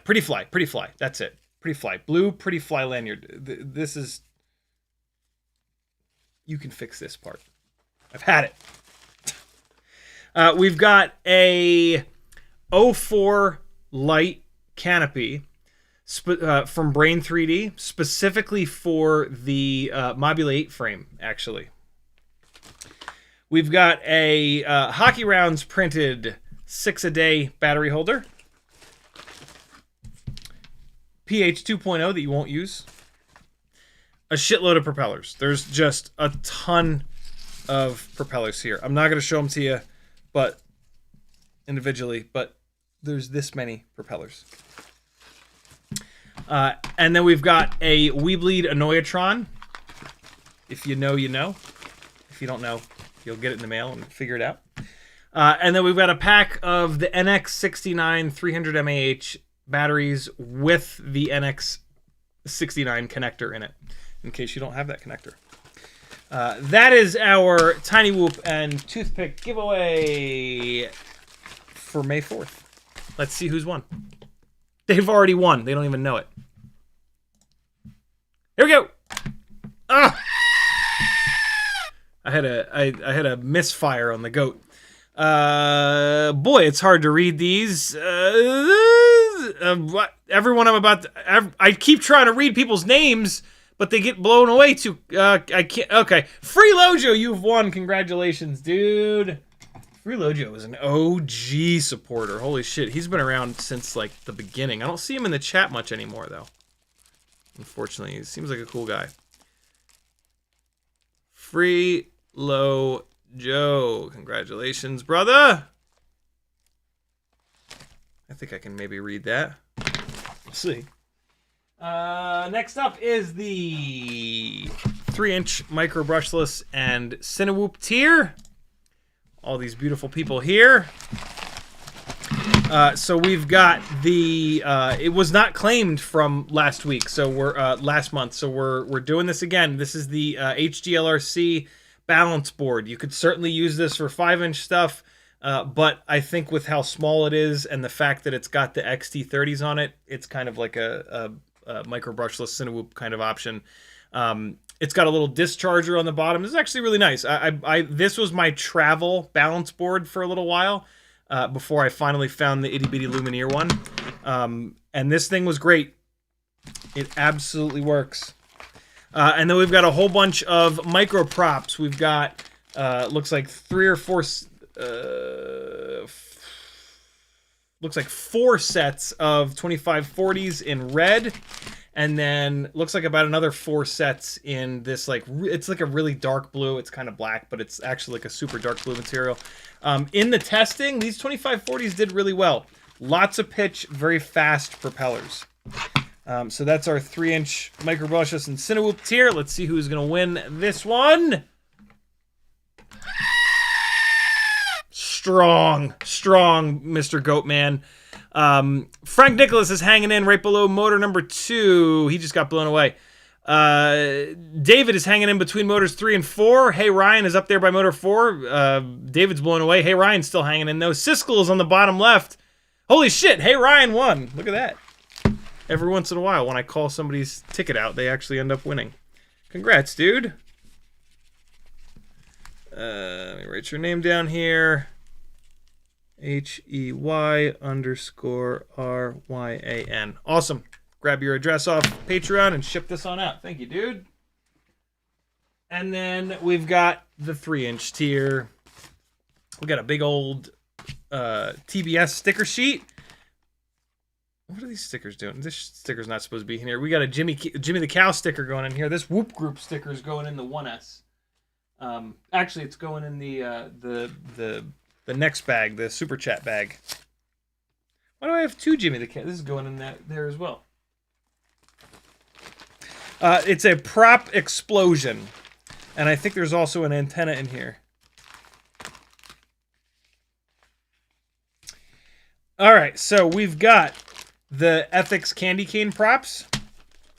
We've got whatever the hell these are. These are 5130s, lightweight 5-inch props. We've got some... I don't think these are actually Freestyle 4S's. What are these? Doesn't matter. These props, somebody's going to win them. Most of you aren't. We have some GemFan 5143 threes. Looks like 2 or 3 sets. We've got some other mystery gray props. They're HQs for sure. And then whatever these are. These are a GemFan pitchy prop. And then we've got a Immortal T for the transmitter side. That is your 5-inch giveaway. Jam these back in here. Let's see who's going to win it. Get in there. All right, here are the beautiful people on that tier. Just lost audio. Now you got audio back. Here we go. We got Kevin. Kevin immediately got blown away as soon as I tried to say his name. David is hanging in by motor number 2. Patrick Scott is top dead center. He's still hanging in. I can't read that. Perfect. It got blown away. Bill Beasley is down by, or Beasley is down by, he just got blown away too. Frank Nicholas got blown away. Complete Networking. You have won. Congratulations. Complete Networking is the only person on the $15 tier. Look at that. It must be the lucky tier. Also, for the record, you guys can change your donation amount and be on any tier that you want. So, like, if you want to be on the $10 a month tier, but you want to actually donate $11 a month, you can do that. You can join whatever tier you want, and then if you want to donate more, you can just adjust the dollar amount in there on Patreon. All right, let me write complete networking down. There we go. All right, last but not least is the Super Chat based giveaway. I'm going to show you what you're playing for. It's $5 per ticket. You can do a Super Chat if you're okay with Google taking 30% of your money, or you can do a PayPal over on CiottiFPV.com. There's a PayPal button that makes it super easy for you. $5 a ticket. Get as many tickets as you'd like. Here's what you're playing for. We've got a Beta FPV super reflective lanyard strap that's nice and thick. It's probably really comfy. Jimmy the Cow sticker. Whoop Group sticker. We Bleed holographic. Northeast Whoop Championship. Random Black XT60. We Bleed sticker. iGal 5 sticker. FPI We Bleed Man. CMYK. Vegan. One of the good capacitors, the big bastards, 1000 UF. Broken Prop Crew sticker. A bunch of miscellaneous random weird stickers. 2 of them have bananas on them. There's some, this one has Ultron, some Marvel stickers, just super random stickers. Not FPV related. And then we've got one set of these Weebleed red stick ends. I will hold them up. I will show you what each one of them look like, and you'll pick what you think is going to be your favorite shape, and I'll put those in there. And then the most coveted item that you can only win in these giveaways, which is the Gangly fan. This is the best way to extract solder fumes or keep your HD rigs cool while you're updating the system software or doing whatever in Betaflight. This is super handy. It's got a barrel plug on it so you can power it from your 2S or 3S goggle batteries. Nice little switch. And of course, it says Gangly fan. This color combo here is the sparkly red on the front and the sparkly purple on the back. This is the last one. There will never be another one with this sparkly red, sparkly purple color combo. So get it while it's hot. Didn't make any sense. $5 per ticket. You can't win if you don't play. Supporting gambling addiction since 2023. All right. Let's get this rolling. Let me move this onto the floor real quick so I can start adding people. Blueback says, can you remind us all how to get on the different tiers? You know, I haven't joined somebody's patron in a while, but from what I remember, you just click. Don't you just click it? If I go to Patreon, it's stuck on my creator setup. Hold on. Let me open up Safari where I shouldn't be logged in. Patreon.com.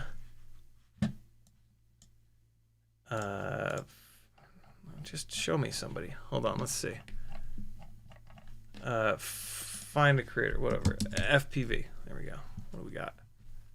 Oh, I'm the 3rd one. That's pretty good. 943 posts. Jesus Christ.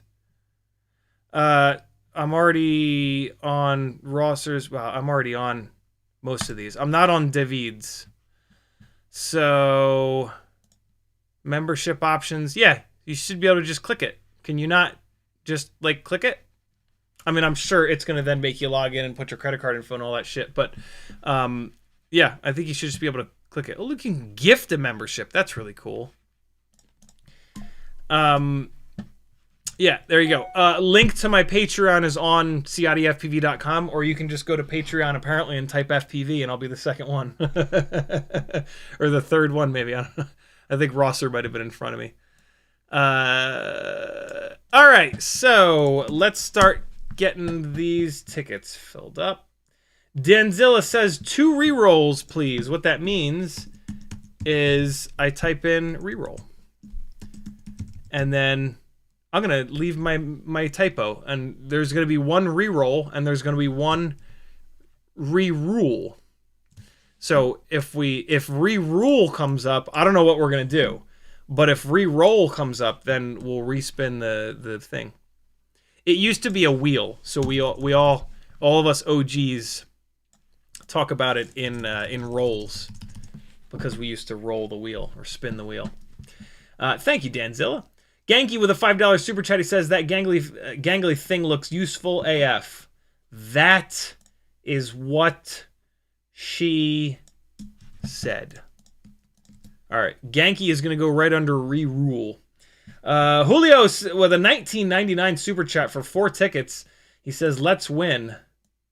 I mean, that's a good way to do it, my friend. YouTube is being an asshole. Can you please relax, YouTube? So that I just want to copy and paste something. There we go. Okay, thank you. 1, 2, 3, 4. Thank you for the support, Julio. Daytona Jim with a $4.99 super chat. He says, I'm in, but give it to someone else. All right, so I'm going to type someone else. Thank you, dude. Drublick Mike with a $9.99 super chat. He says a reroll. we are going to be re-rolling. Oh, perfect. Re-roll. I didn't copy and paste the whole word, so now we've got re-roll. So we've got re-rule, we've got someone else, and we've got re-space roll. Amazing. Real crackerjack operation I got going on over here. Ryan Sadet with a $4.99 super chat. He says, "You the man." Thank you, Ryan. Giving you your ticket. And Drublick Mike with another 99 super chat. He says re-roll. Let's see how badly I can screw it up this time. Nah, I got it the way this time. We got 2. There we go. All right, let me pull up my emails here for the PayPals. Jameson Keller with a $5 PayPal. He says, giveaway. Thank you for the support, everybody. There we go. We've got Frank Nicholas with a $20. He says, 4 entries, please. You got it, brother. We got 1, 2, 3, 4. And then we've got Benjamin O with a $15 super chat. He says, banana stickers.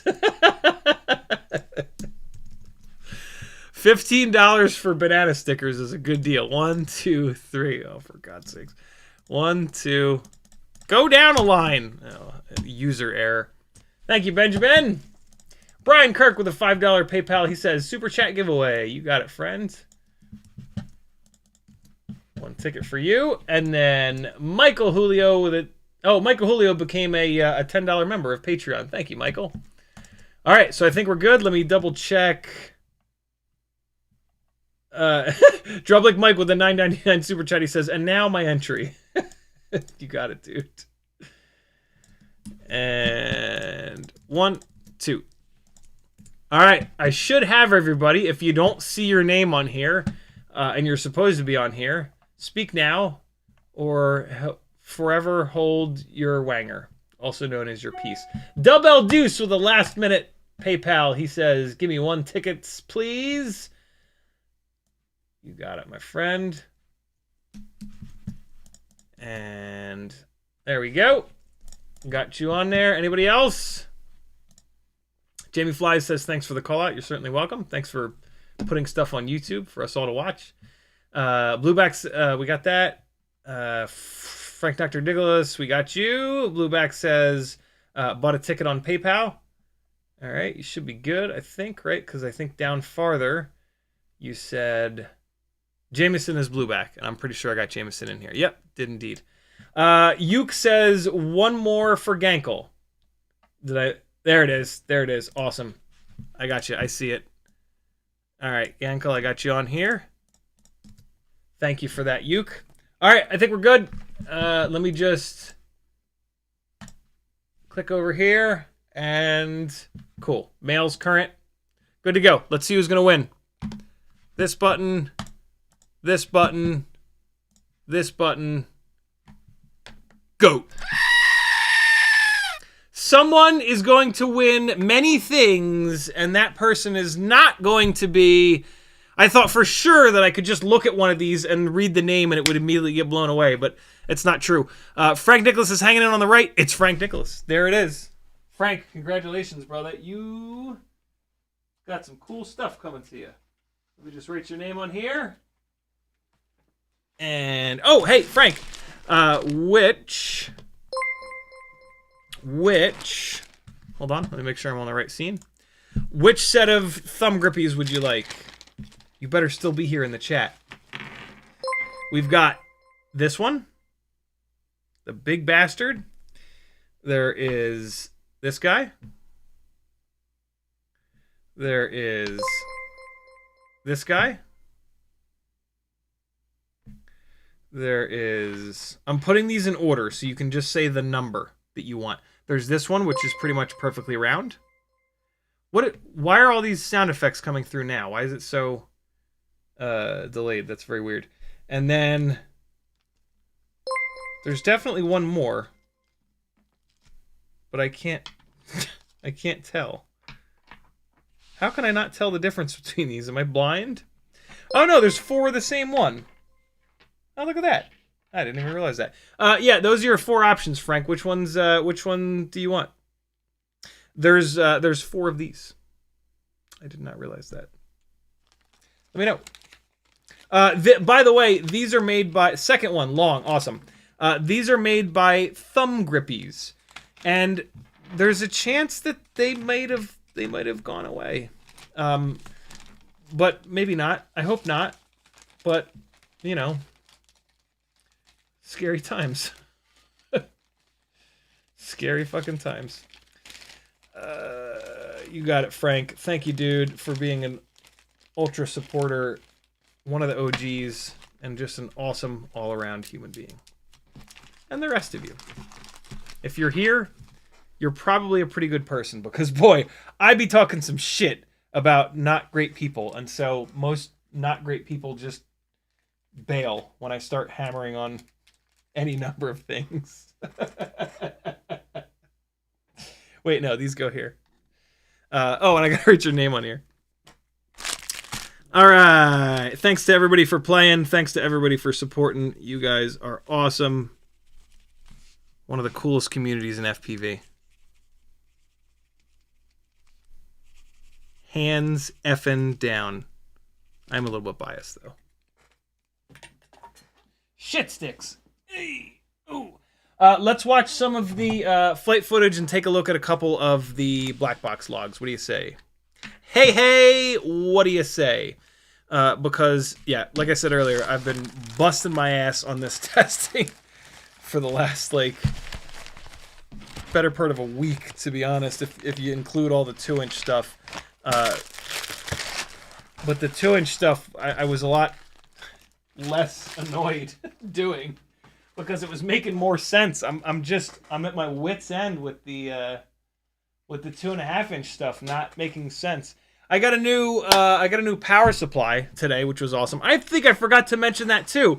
So the night before the exotics at the track day gig, my main Cinewoop caught on fire as soon as I plugged a battery into it for no reason. The thing's been running for like 3 years, no problems whatsoever. And my big ass ISDT P30 charger power supply, which is just a big laptop power supply. It's not a laptop power supply. It's a server power supply. Shit the bed as well. I had 2 giant pain in the ass failures. So I had to get another power supply. I keep that power supply in a old ammo crate that I had for my airsoft days. And I put a big ass hole in that ammo crate in the perfect spot for the previous power supply's fan to blow out of. Well, apparently they've changed the spec on like the most popular power supplies, and they no longer blow from that spot. So it was actually pretty hard for me to find a power supply with the fan in that exact same location, but I did eventually find one. And it's actually rated a little bit for a little bit higher amps than this one that I had. So I got it all wired up today, and it's still laying on the floor. But yeah, well, I still have to rebuild the Cinesplorer, unfortunately. But I guess fortunately, I'm gonna take it out of the Cinesplorer V1 frame and build it up in the V2 frame. So there will be some Cinewoop content coming sooner than later, because at the moment I do not have well, that's not true. I don't have like my favorite Cinewoop setup for carrying a GoPro Hero 12. I have the Avada Killer, which is phenomenal.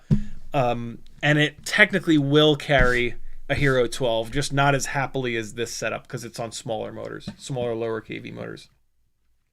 Doc Holiday confirming thumb grips are gone. Yeah, that's right. 533 sells some very similar ones. Denzel the Terrible says Weeblade might still have some thumb grippies in stock. I think you're right. I think they do still have some. Double Jose said, I bought the 04 Light Wide from Flywoo, but it's a walled garden. There aren't any builds besides Flywoo it will fit in. Gotta buy the Flytime 85, I guess. Someone has a Caillou Mini front bit that works with it, which is where mine is going.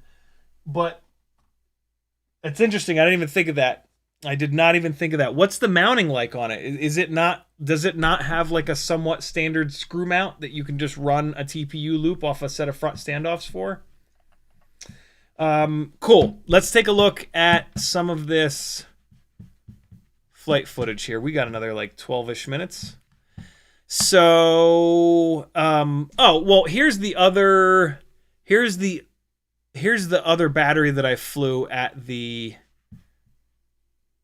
dog park today. So, as a reminder, here's what it looks like when you fly a 1.6-inch tiny whoop, 2S 1.6-inch tiny whoop around this particular dog park. That was a full throttle blast. This thing has a lot of power and it's very lightweight. These are Beta FPV 1102 18,000 kV motors on 2S. So it'll eat those trees up like they're nothing. But look at the brick wall that this thing runs into. It might not look like a brick wall right now, but wait till you see the 1202 footage, right? So I'm putting the nose down more and more. It's moving pretty good, but I'm looking down pretty solidly, right? Like look where the horizon line is. The horizon is almost completely off the top of the screen. So like I am nose down to try to get any momentum out of this thing, right? Now watch this. So that was, if you want to watch that whole video, that was on the intro of the live stream. Check out the big brain on Brad. Check out the 2.5-inch sub 250G baby turtle on 1202.5 motors. We don't have to go full screen. And these are the HQ 2.5 by 1.9 by 3 propellers. And these are Happy Model 1202.5 11,500 kV motors. And I'm not really hammering full throttle because the plan was to put this into gyroflow. And so I'm flying pretty smooth and pretty chill to see what kind of results that I can get from gyroflow. I already know it's going to be a mess because I've already tested this combo before, but still kind of lost Teddy a little bit there. I was being really careful because this is open prop with him. Let's get a good run here, though. Here we go. Come on, ready? Hey! There he goes. This is not 100 frames. This is only 50 frames. He's so dumb when it comes to chasing the ball sometimes. He just gets too excited, and he just runs in, like, any direction. And then he'll get there, and he'll be like, wait, what? You didn't throw it exactly where I was running? So, yeah, here he goes. It's, I think, right up here. I go up elevator and fly around this whole area. Maybe not. It's coming, I promise. The difference is wild. Well, so that power loop right there, I could never do with the ducted rig. But here you go. This is where you're going to really notice it. Now, come on, me from 4 hours ago. Put the nose down and cruise around the large dog. This is the small dogs dog park. The large dogs dog park is behind us now to the left of us. And it's like quadruple the size. Get your ass up above the trees. Stop. Here we go. Nope. I keep coming back to Teddy. How could you not? How could you not keep coming back to this little mini schnauzer? Here we go. Here we go. So notice the horizon line. The horizon line is only like a third of the way up. Look at the speed that we're carrying.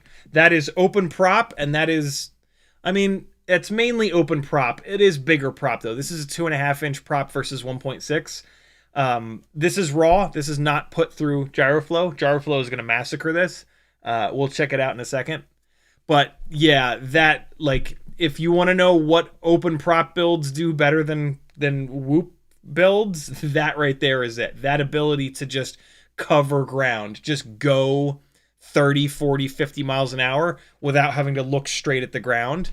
That is a really nice example of that. It's kind of farting around, flying low. This, again, like this with no gyro flow is great. There's no, like, if you want to build something to fly like this and have awesome footage, there is not a thing wrong with these 2.5-inch builds, these 2-inch builds. It's centering the sticks and flying dead straight ahead and having that work and you know, be able to be perfectly smooth as if it was flown on, you know, some crazy cinematic 5-inch rig. That's where it kind of falls apart. And again, this is not tune. This is the 2-inch tune. It can be improved a little bit. But let's see what it looks like in GyroFlow, because I actually have not put this file in there quite yet. I'm sure it's going to be a mess, but let's see how bad it is. It'll probably look really cool when I'm like tracking Teddy because I'm super low throttle there, but maybe not. Good so far. All right, so that was a full throttle hit, so I would expect it to go apeshit there.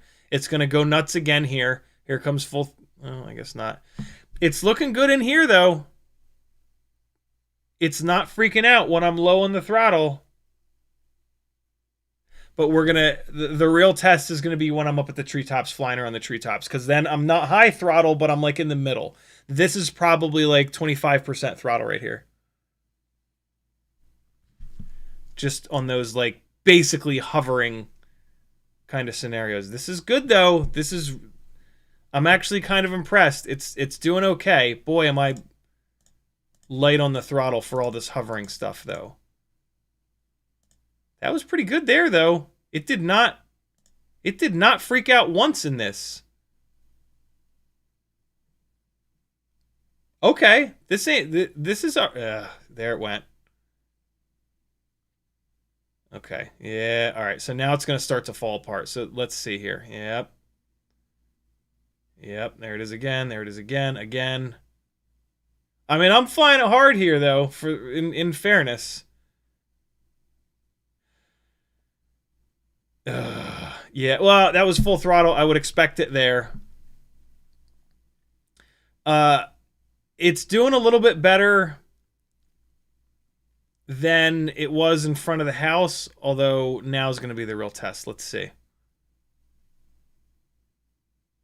Looking good here. Going pretty slow, though. Now we're picking it up. Okay. We're cruising a little bit. We're cruising at a decent speed, and it's not freaking out. This is really good, actually. Okay. That wasn't too bad. It did not clip the gyro data at all in that big old runaround. Weirdly, it did there. Yeah, now it's going to... All right, so now we're going to really get to see.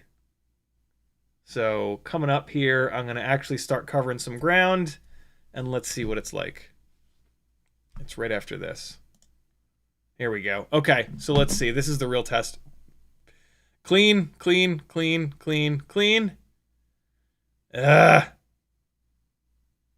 now it's clean again. Nope, there it goes again. There it was again. I'm looking really carefully for it, but like... Wow, that's not bad, though. That was like 3 or 4 seconds where it was totally clean the whole time. This is way better than it was in front of the house. And this is a scenario where like I'm actually flying. I'm not just like stress testing it, basically. In front of the house, I'm specifically like moving the throttle up and down constantly to get it to freak out. This is me just enjoying myself at the dog park. And it's really not that bad. I still do think that the 2-inch setup is doing a better job. And it's lighter, and it's quieter, and it's smaller to pack and shit. But this is actually pretty encouraging, to be completely honest. I was getting... it was just nasty there. Yeah, it's bad. It's bad here. But again, I'm pushing it pretty hard here. Yeah, it's bad there too. Okay, it's not totally hopeless. I still don't think it's better than the 2-inch, but, you know, and I don't know why you would really do a rig this lightweight on 2.5-inch. Okay, not terrible. Here's what it looks like when I'm out in front of the house, cycling the throttle constantly to see when it goes apeshit. This is always going to make it go nuts because this is a full throttle hit. But from now on, I'm slowly sweeping the throttle upwards. These are the same props, same setup. You can see it's clean there, but as soon as I start to pick up the throttle here, it's freaking out quite a bit. This testing in front of the house, I'm doing the exact same throttle moves that I was when I was testing the 2-inch rig. And the 2-inch setup absolutely did better. And so, like, it's great and all that the 2.5-inch build was fine at the dog park, but, like, this is what matters here because I'm doing the exact same thing on all of these flights out in front of the house. So, yeah. What's nice is that the dog park footage tells us that a 2.5-inch rig is not a disaster the entire time. Like, if you already have a 2.5-inch build, it's not that much worse than the 2-inch setup. But if you're going to build one of these to try to do this, it's certainly starting to look like a 2-inch rig is, for some strange reason, a better choice than 2.5. But I'll keep testing. I got a couple more props to test. One more set of motors to test. Yeah, it's doing it a lot here. Interesting. No, I actually don't want to quit. What else? Oh, so I wanted to take a look at some of these black box logs. I am now using the most current version of Black Box Explorer, and it would appear that they have...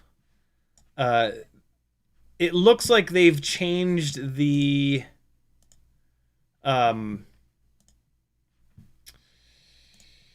they've changed the default for the zoom here. The little zoom slider here controls the amplitude, basically, of what it's showing. If you double click it, that puts it at the default. And so these are all coming up a lot brighter than they were on the old version of Black Box Explorer. I actually prefer that. So, like, if you're comparing today to any of the previous live streams, that, like, you can't. This is new, and so I'm gonna rip through a bunch of these logs. This actually makes it easier for me to see what's going on. So I've been testing these in gyro scaled, and I did make some changes to the workspace here, but it looks like it didn't save those changes, which is kind of annoying.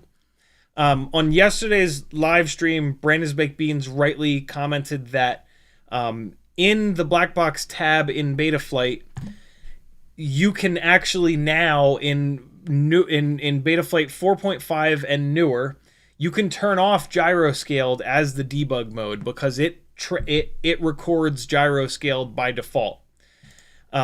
The problem with that is that Mark Spatz's workspace won't look at that, and it looks like this does not save when you add those extra fields that you need. So I'm going to recommend turning on gyro scaled as the debug mode because that's going to make your life in here easier.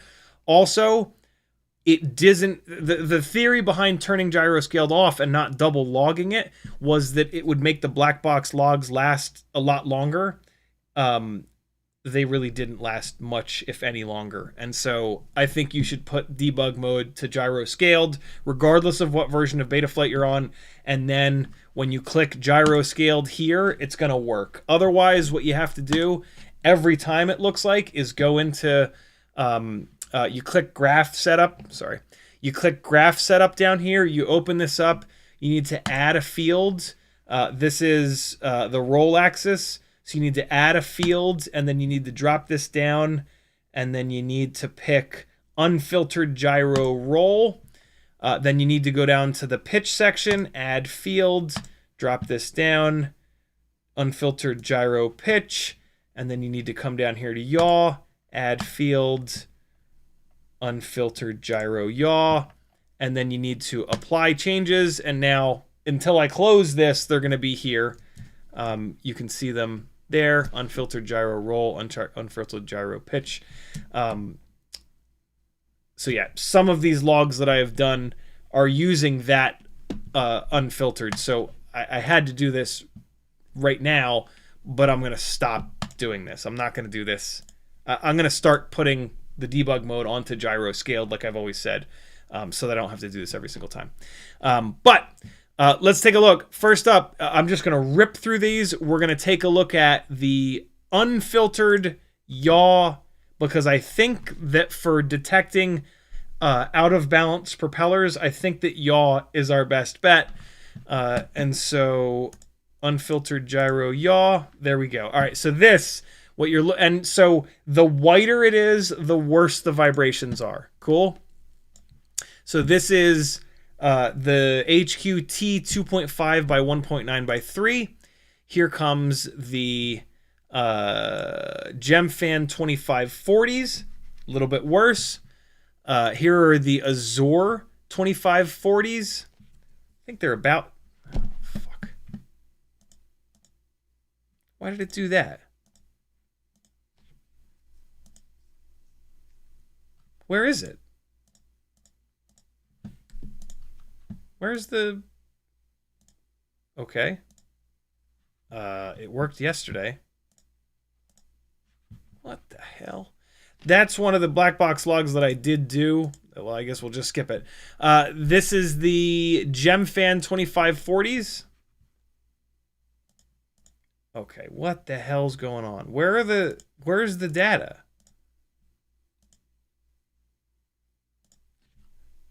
This was working. Okay. It was working on the old version of Betaflight, but now it won't on this. That's weird. I guess I have to redo those with the debug mode set properly. That's annoying. Here come the GemFan 2512s. Actually pretty good. It's weird that it's so wide up here. It's yeah, a little bit weird here, but not too bad. And then we've got, oh, this will be interesting. Okay, so here, this is the VCI 1103s with the HQ. What the hell? Everything gets worse. Every old version of anything is better than every new version of anything. What the fuck? This did not have the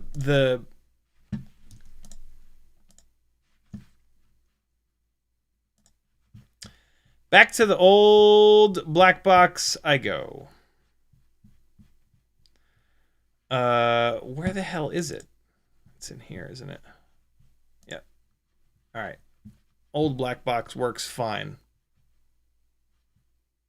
I've been having problems with the new version of Betaflight too. The new Betaflight web only thing is very glitchy and very annoying to use. Come on, old Black Box Explorer, you can do this. Just fucking work. God damn it. And just anything work. Anything that I need to work, please work. Nothing works.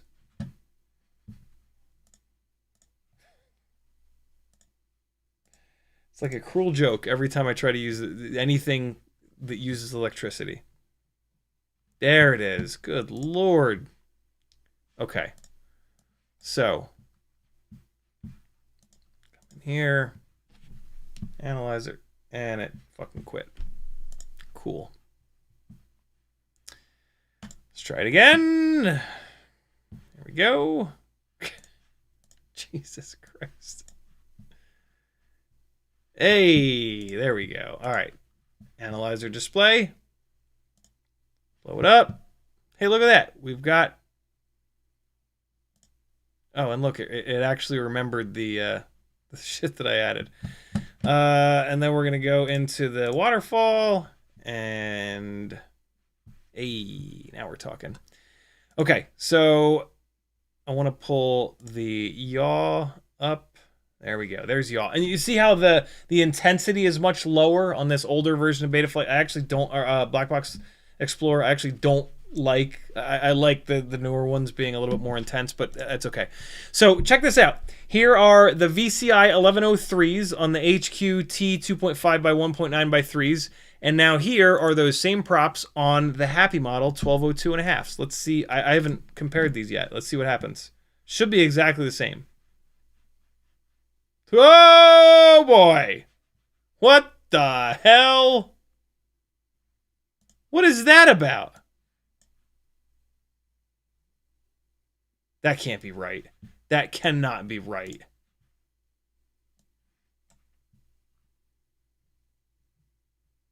Holy hell. What? What? Hold on.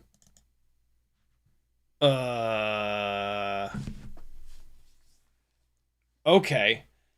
If that's true, then the Happy Model motors are the problem, which is potentially really good news. What on earth? Hold on. I think I tested both of them on the GemFan 2520s. Okay. Here are the GemFan 2520s on the 1103s. Here they are on the 1202.5s. Okay, that's a lot better. There's something's weird with that other log. But still, that's a lot worse. 25. Oh, okay. I'm looking at the 2540s. My bad. Okay, hold on. Forget what I just said. Okay. Here's the 2520. Okay. 1202.5 Happy Model motor on GemFan 2520. There we go. And now here's the VCI 1103 on the same GemFan 2520s.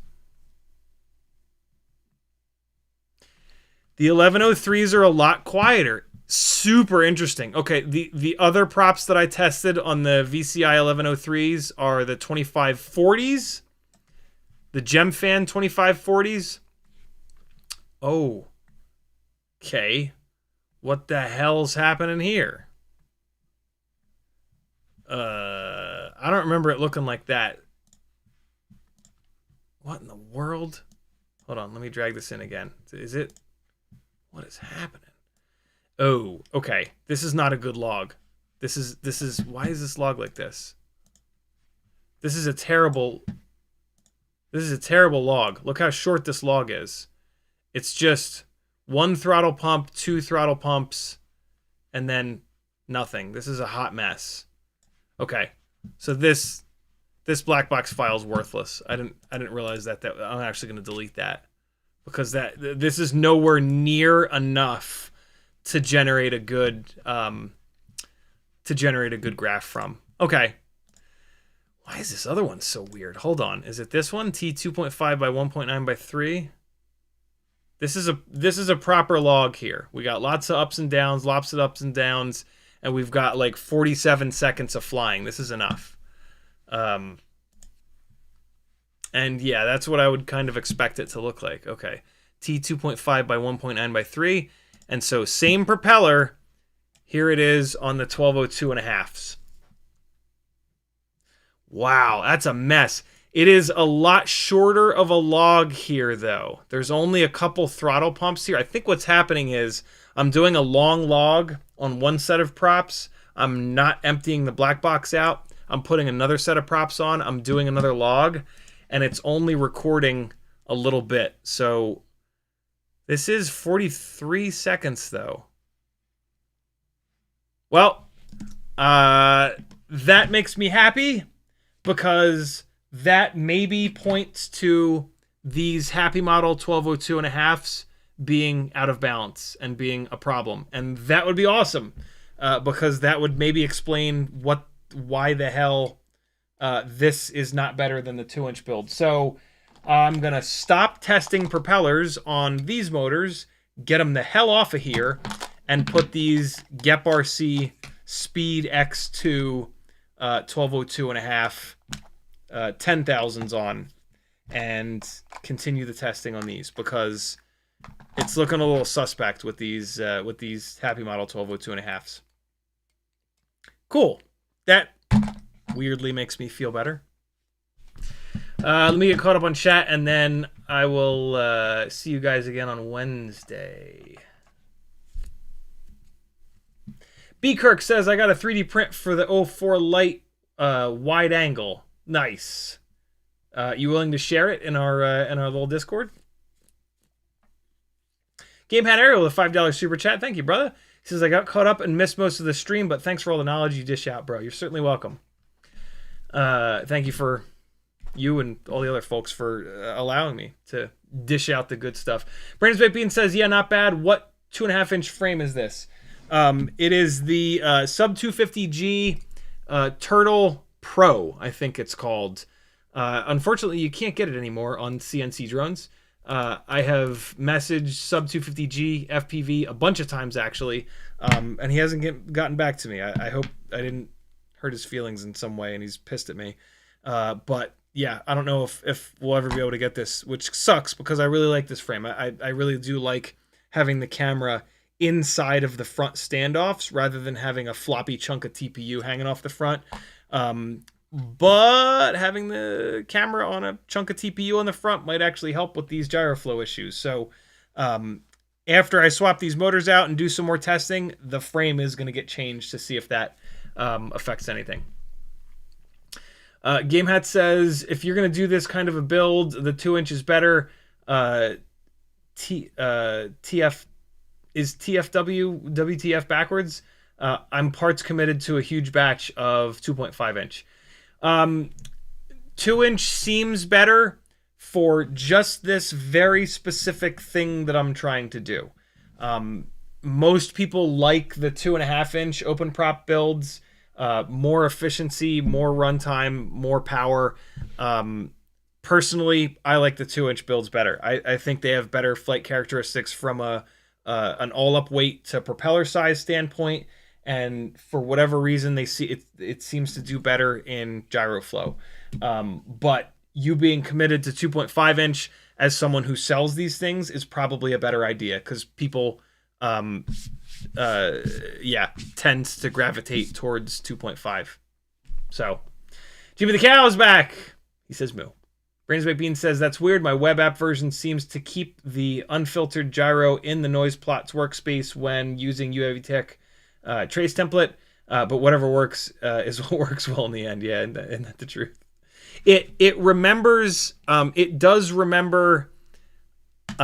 This is the web-based version. It does remember Mark Spatz's trace templates, but it doesn't remember the changes that I make.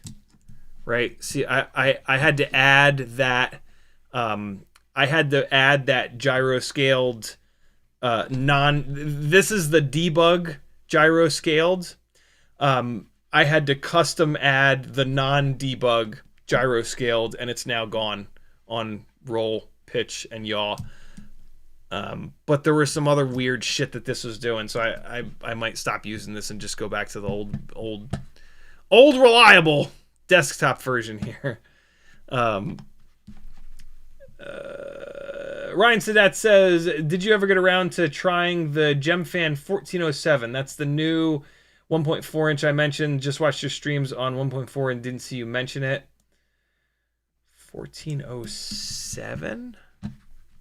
That doesn't sound familiar.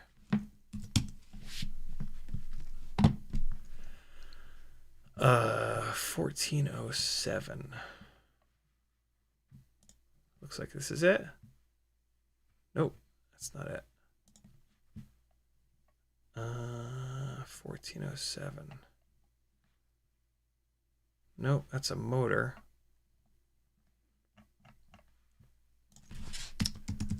Prop.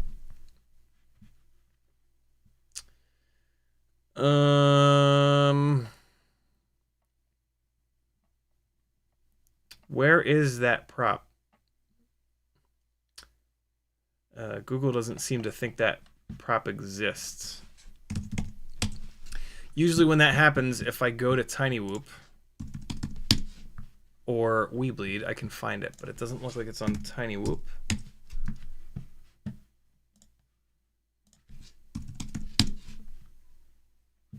And it's not on Weebleed either. Where are you seeing that propeller? I can't find it. GameHat says, let's go back to discrete VTXs and 802s on 65 millimeters since everything is old is better. Yeah, you're right. Not everything that's old is better because 802s on 65 millimeter rigs sucked a bag of dicks. But everything computer related old is better. Ryan Zadat says, is the impact to the props on crashes enough to bend the shaft on 1103s, or is it the direct impact to the motor shaft that bends them? I don't know. It's hard to tell, but what I do know is that when you crash 1103s or 1104s, 1105s, you pretty much get one hit and they're done. So it kind of doesn't matter what it is. It's just yeah, 1.5 millimeter motor shaft is not enough when you get to motors that are that heavy, because when you're running motors that heavy, you're running a battery that's big enough and heavy enough to support those motors, and then you're running a frame that's big enough and heavy enough to support, right? And so it all kind of adds up. Mo Penguin says, have you ever tried Brian White's wobble script for black box logging? I have not. I've heard great things about PID Toolbox. I still jerk off manually, and so I do my PID tuning. I do my PID tuning like sort of by hand in a weird way. And I use black box to troubleshoot problems and look specifically for vibrations. I don't use black box to tune the PIDs. I know where I want the PIDs to be. I know what I want my P to D balance to be. And so I put the PD balance where I want it, and then I move those up and down, and I just basically move them up until the quad tells me that I've moved them too far, and then I back them off a little bit.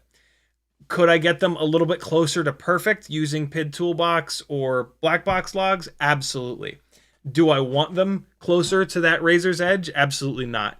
I want my PIDs backed off enough that there's enough headroom for me to bash the living shit out of it and not have to constantly go in there and adjust them and move them. And I don't want moving PIDs around to be a part of my routine. I want flying to be the focus. And then every once in a while I will retune. If I have a good chunk of headroom and I crash really hard and the PIDs are overactive, I know that I've done a lot of damage and I should probably not keep flying the thing. And then so I'll fix the hardware that I damaged, and now I'm good to go again. Also, this keeps me with rigs that fly as close to the same as possible all the time, right? If you're always moving the PIDs up and down, you're always getting a different flight experience. That's hard for you to constantly adjust to that.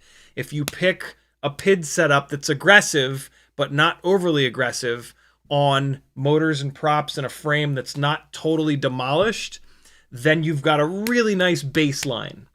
And if it starts to tell you all of a sudden like, yo, the PIDs are overactive, you know that your mechanical system is falling apart, and you can fix the mechanical system, right? Like constantly changing your PIDs.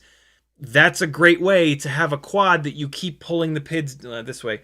If you keep pulling the PIDs down farther and farther and farther, eventually it's going to fly horrible because the thing is falling apart. But you keep band-aiding it, and you keep adjusting and adjusting and adjusting and adjusting, right? And it makes getting good as a pilot very difficult, because every single time you pull the PIDs down, the response time changes, the way the rig feels changes, the way that you need to recover from stuff changes. And so I don't, for me, as someone who getting better as a pilot has always been something important to me that I've kind of focused on. The best way that I've found to do that is on a fresh build, you overtune the PIDs, you back them off, and just leave them. And then you manage your mechanical system. When it gets banged up, you repair it. But that's just me. Everybody's different. And if chasing PIDs and looking at black box logs is something that you enjoy, then by all means, like don't do what I do just because I'm some fucking guy on the internet. Do what you love. There's no wrong answers with this stuff. Actually, there are. Go to Facebook and Reddit and you'll find lots of wrong answers. CiottiFPV says, I'm pretty sure you can set an active range to trim off bad black box data.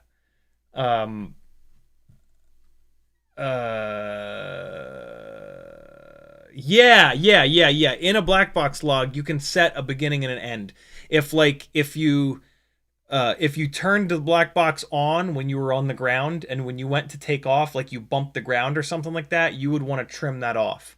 I don't do that. I always make sure that I'm flying through clean air when I turn black box on.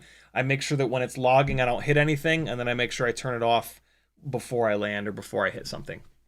But yes, you can absolutely set a beginning and an end on a black box log. I always forget what the keystrokes are, but I don't need to, because I turn the logging on and off when I should, and I don't hit anything while I'm logging. Nathan Wells says, "What's your current weight on the 2.5-inch build?" That's a good question.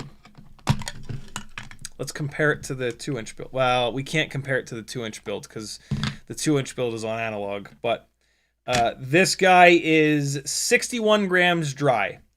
I don't remember what the 2-inch setup was, but it was definitely somewhere in the 50s. On analog, without the extra 8-ish grams of 04 light, this is 43.7, call it 44 grams. So, yeah, 44 grams plus 8 is 52.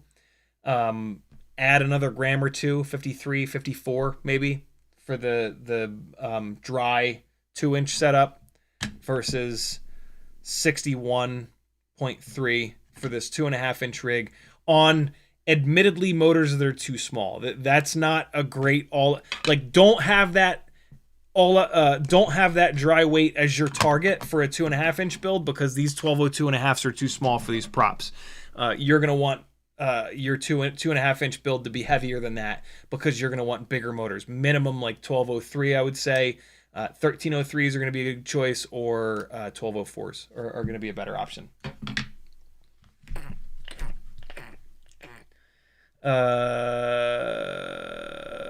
Ryan Sadat says, "I can send you a pack of the 1407s if you want. I have a few extra."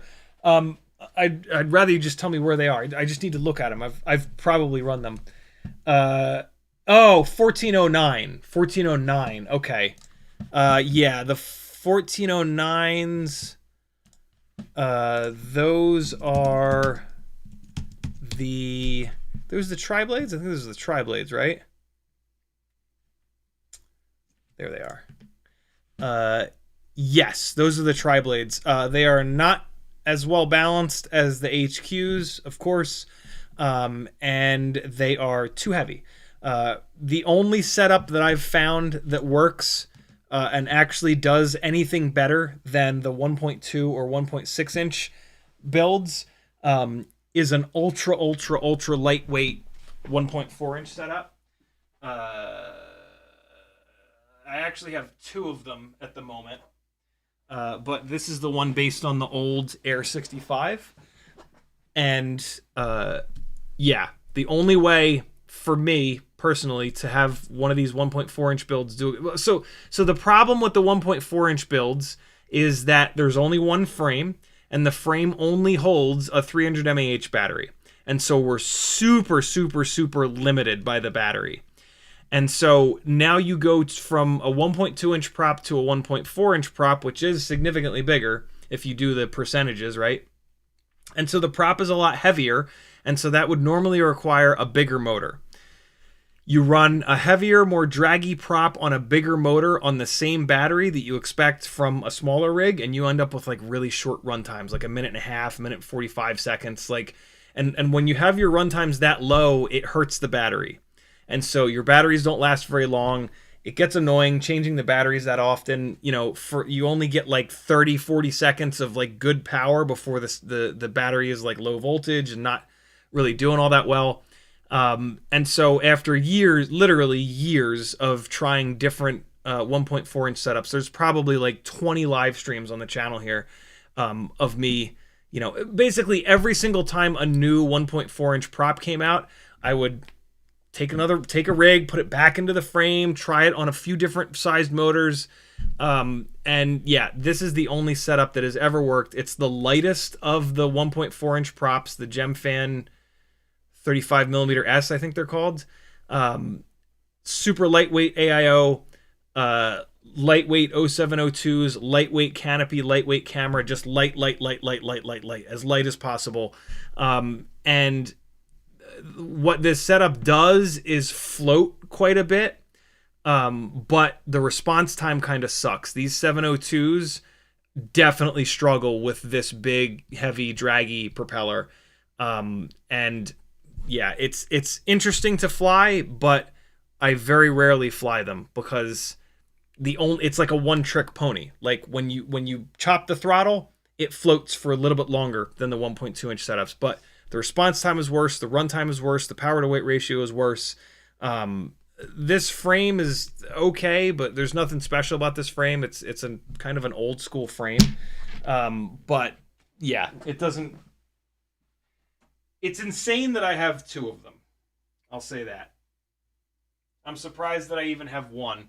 But like, yeah, that one that I was just holding up is on the old school Air AIO, which will break because they all do. And so then I'll just have the one.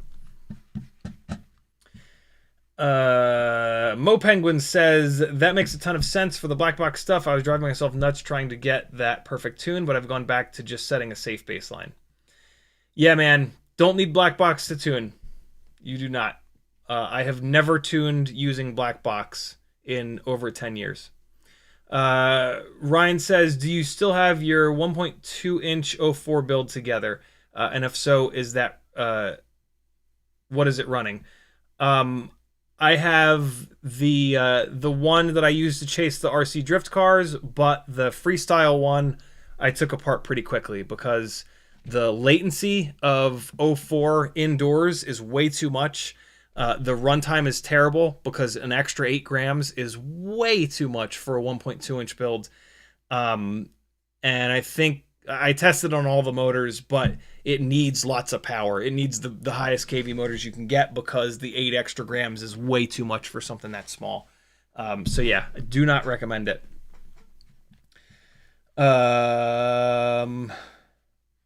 Ryan also says, I appreciate you playing ball and all my Forge enthusiasm. You got it, man. Uriel says, good morning, first coffee. Ryan says, you ever try Forza Motorsport or Forza Horizon? Yes, most of them. They unfortunately pale in comparison to the Gran Turismo games in terms of like realism, which is kind of all that matters for me, being a guy that spent most of his 20s and half of my 30s in proper motorsport actually driving. And so, yeah, the Gran Turismo games have always been significantly better from like an actual simulating standpoint. And then, of course, there's the next level up, which is Assetto Corsa, iRacing, Race Room, a bunch of other stuff that's like PC, which I don't have the bankroll to get into building a gaming PC and diving into that shit. Jimmy the Cow with the last comment of the live stream says, do us a favor and bring into existence more 2S 5-in-1 AIOs, please. Oh man, if I had any influence on anyone in the FPV world, I would love to do that, but sadly I do not. None of these manufacturers care about me, but that's okay. Thanks for hanging, friends. I'll see you again on Wednesday at 10 o'clock Eastern Time. CiottiFPV.com to support me if you like learning some stuff. Support the things that you love, or else they'll go away. That's my life lesson for you. And, of course, may the 4th be with you. Be good, friends. Here's some more dog parking. Enjoy some Teddy time. And happy 4th birthday to Teddy Spaghetti, the funniest little schnauzer in the world. I hit the in the world sound effect, but it didn't work. In the world. Yes, got it. Be good, friends. I'll see you Wednesday.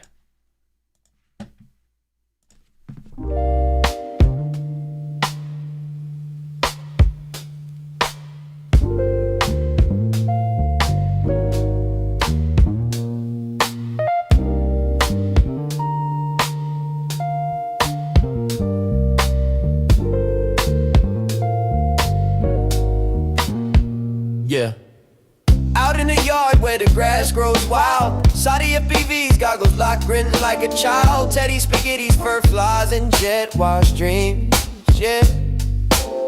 Chasing small whoops like a dog possessed fiend. Eyes on a neon blur, hard in the chase. Big fuzz and prop spin all tangled in place, yeah. Four-legged rebel with a rotor stir tail. In the circus of the sky, they never fail. CiottiFPV, Teddy Spaghetti, dynamic duo kings, barking at the breeze, throttling at top speed, they zooming through hoops, flipping in style. That schnauzer's got throttle and a toothy smile. Yeah, yeah, yeah. Sighties on sticks, Teddy's on paws. Side by side legends breaking all the laws. Through the kitchen over couch scale terrain. Backyard mayhem in their flight domain. No ground too sacred, no loop too tight. Fuzz fuel fury ignites the night. When pilot and pup lock eyes on the prize, every whoop they conquer is a fresh cut surprise. Yeah, yeah. Shotty behind the sticks, Teddy's leading the pack. Prop guard missiles unleashed, never looking back. No leash, no map, just freestyle mic. They on the dog drone streets every day and night. Said whoops, hitting low, gotta nail the dive. Teddy push throttle up, feel the beast come alive. I see the neon arc, got the sticks locked in, Teddy. Yeah, let's rip this loop, ride the roar of the wind, Teddy. Yep, yeah. CiottiFPV, Teddy Spaghetti, diamond and duo kings, barking at the breeze, throttling at top speed, they zooming through hoops, flipping in style. That schnauzer's got throttle and a toothy smile. Teddy Spaghetti, Teddy and duo kings, barking at the breeze, throttling at top speed, things zooming through hoops, flipping in style.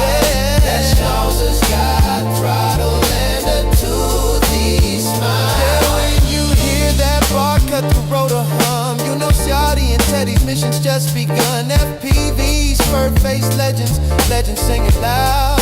Yeah, Teddy Spaghetti and CiottiFPV always proud.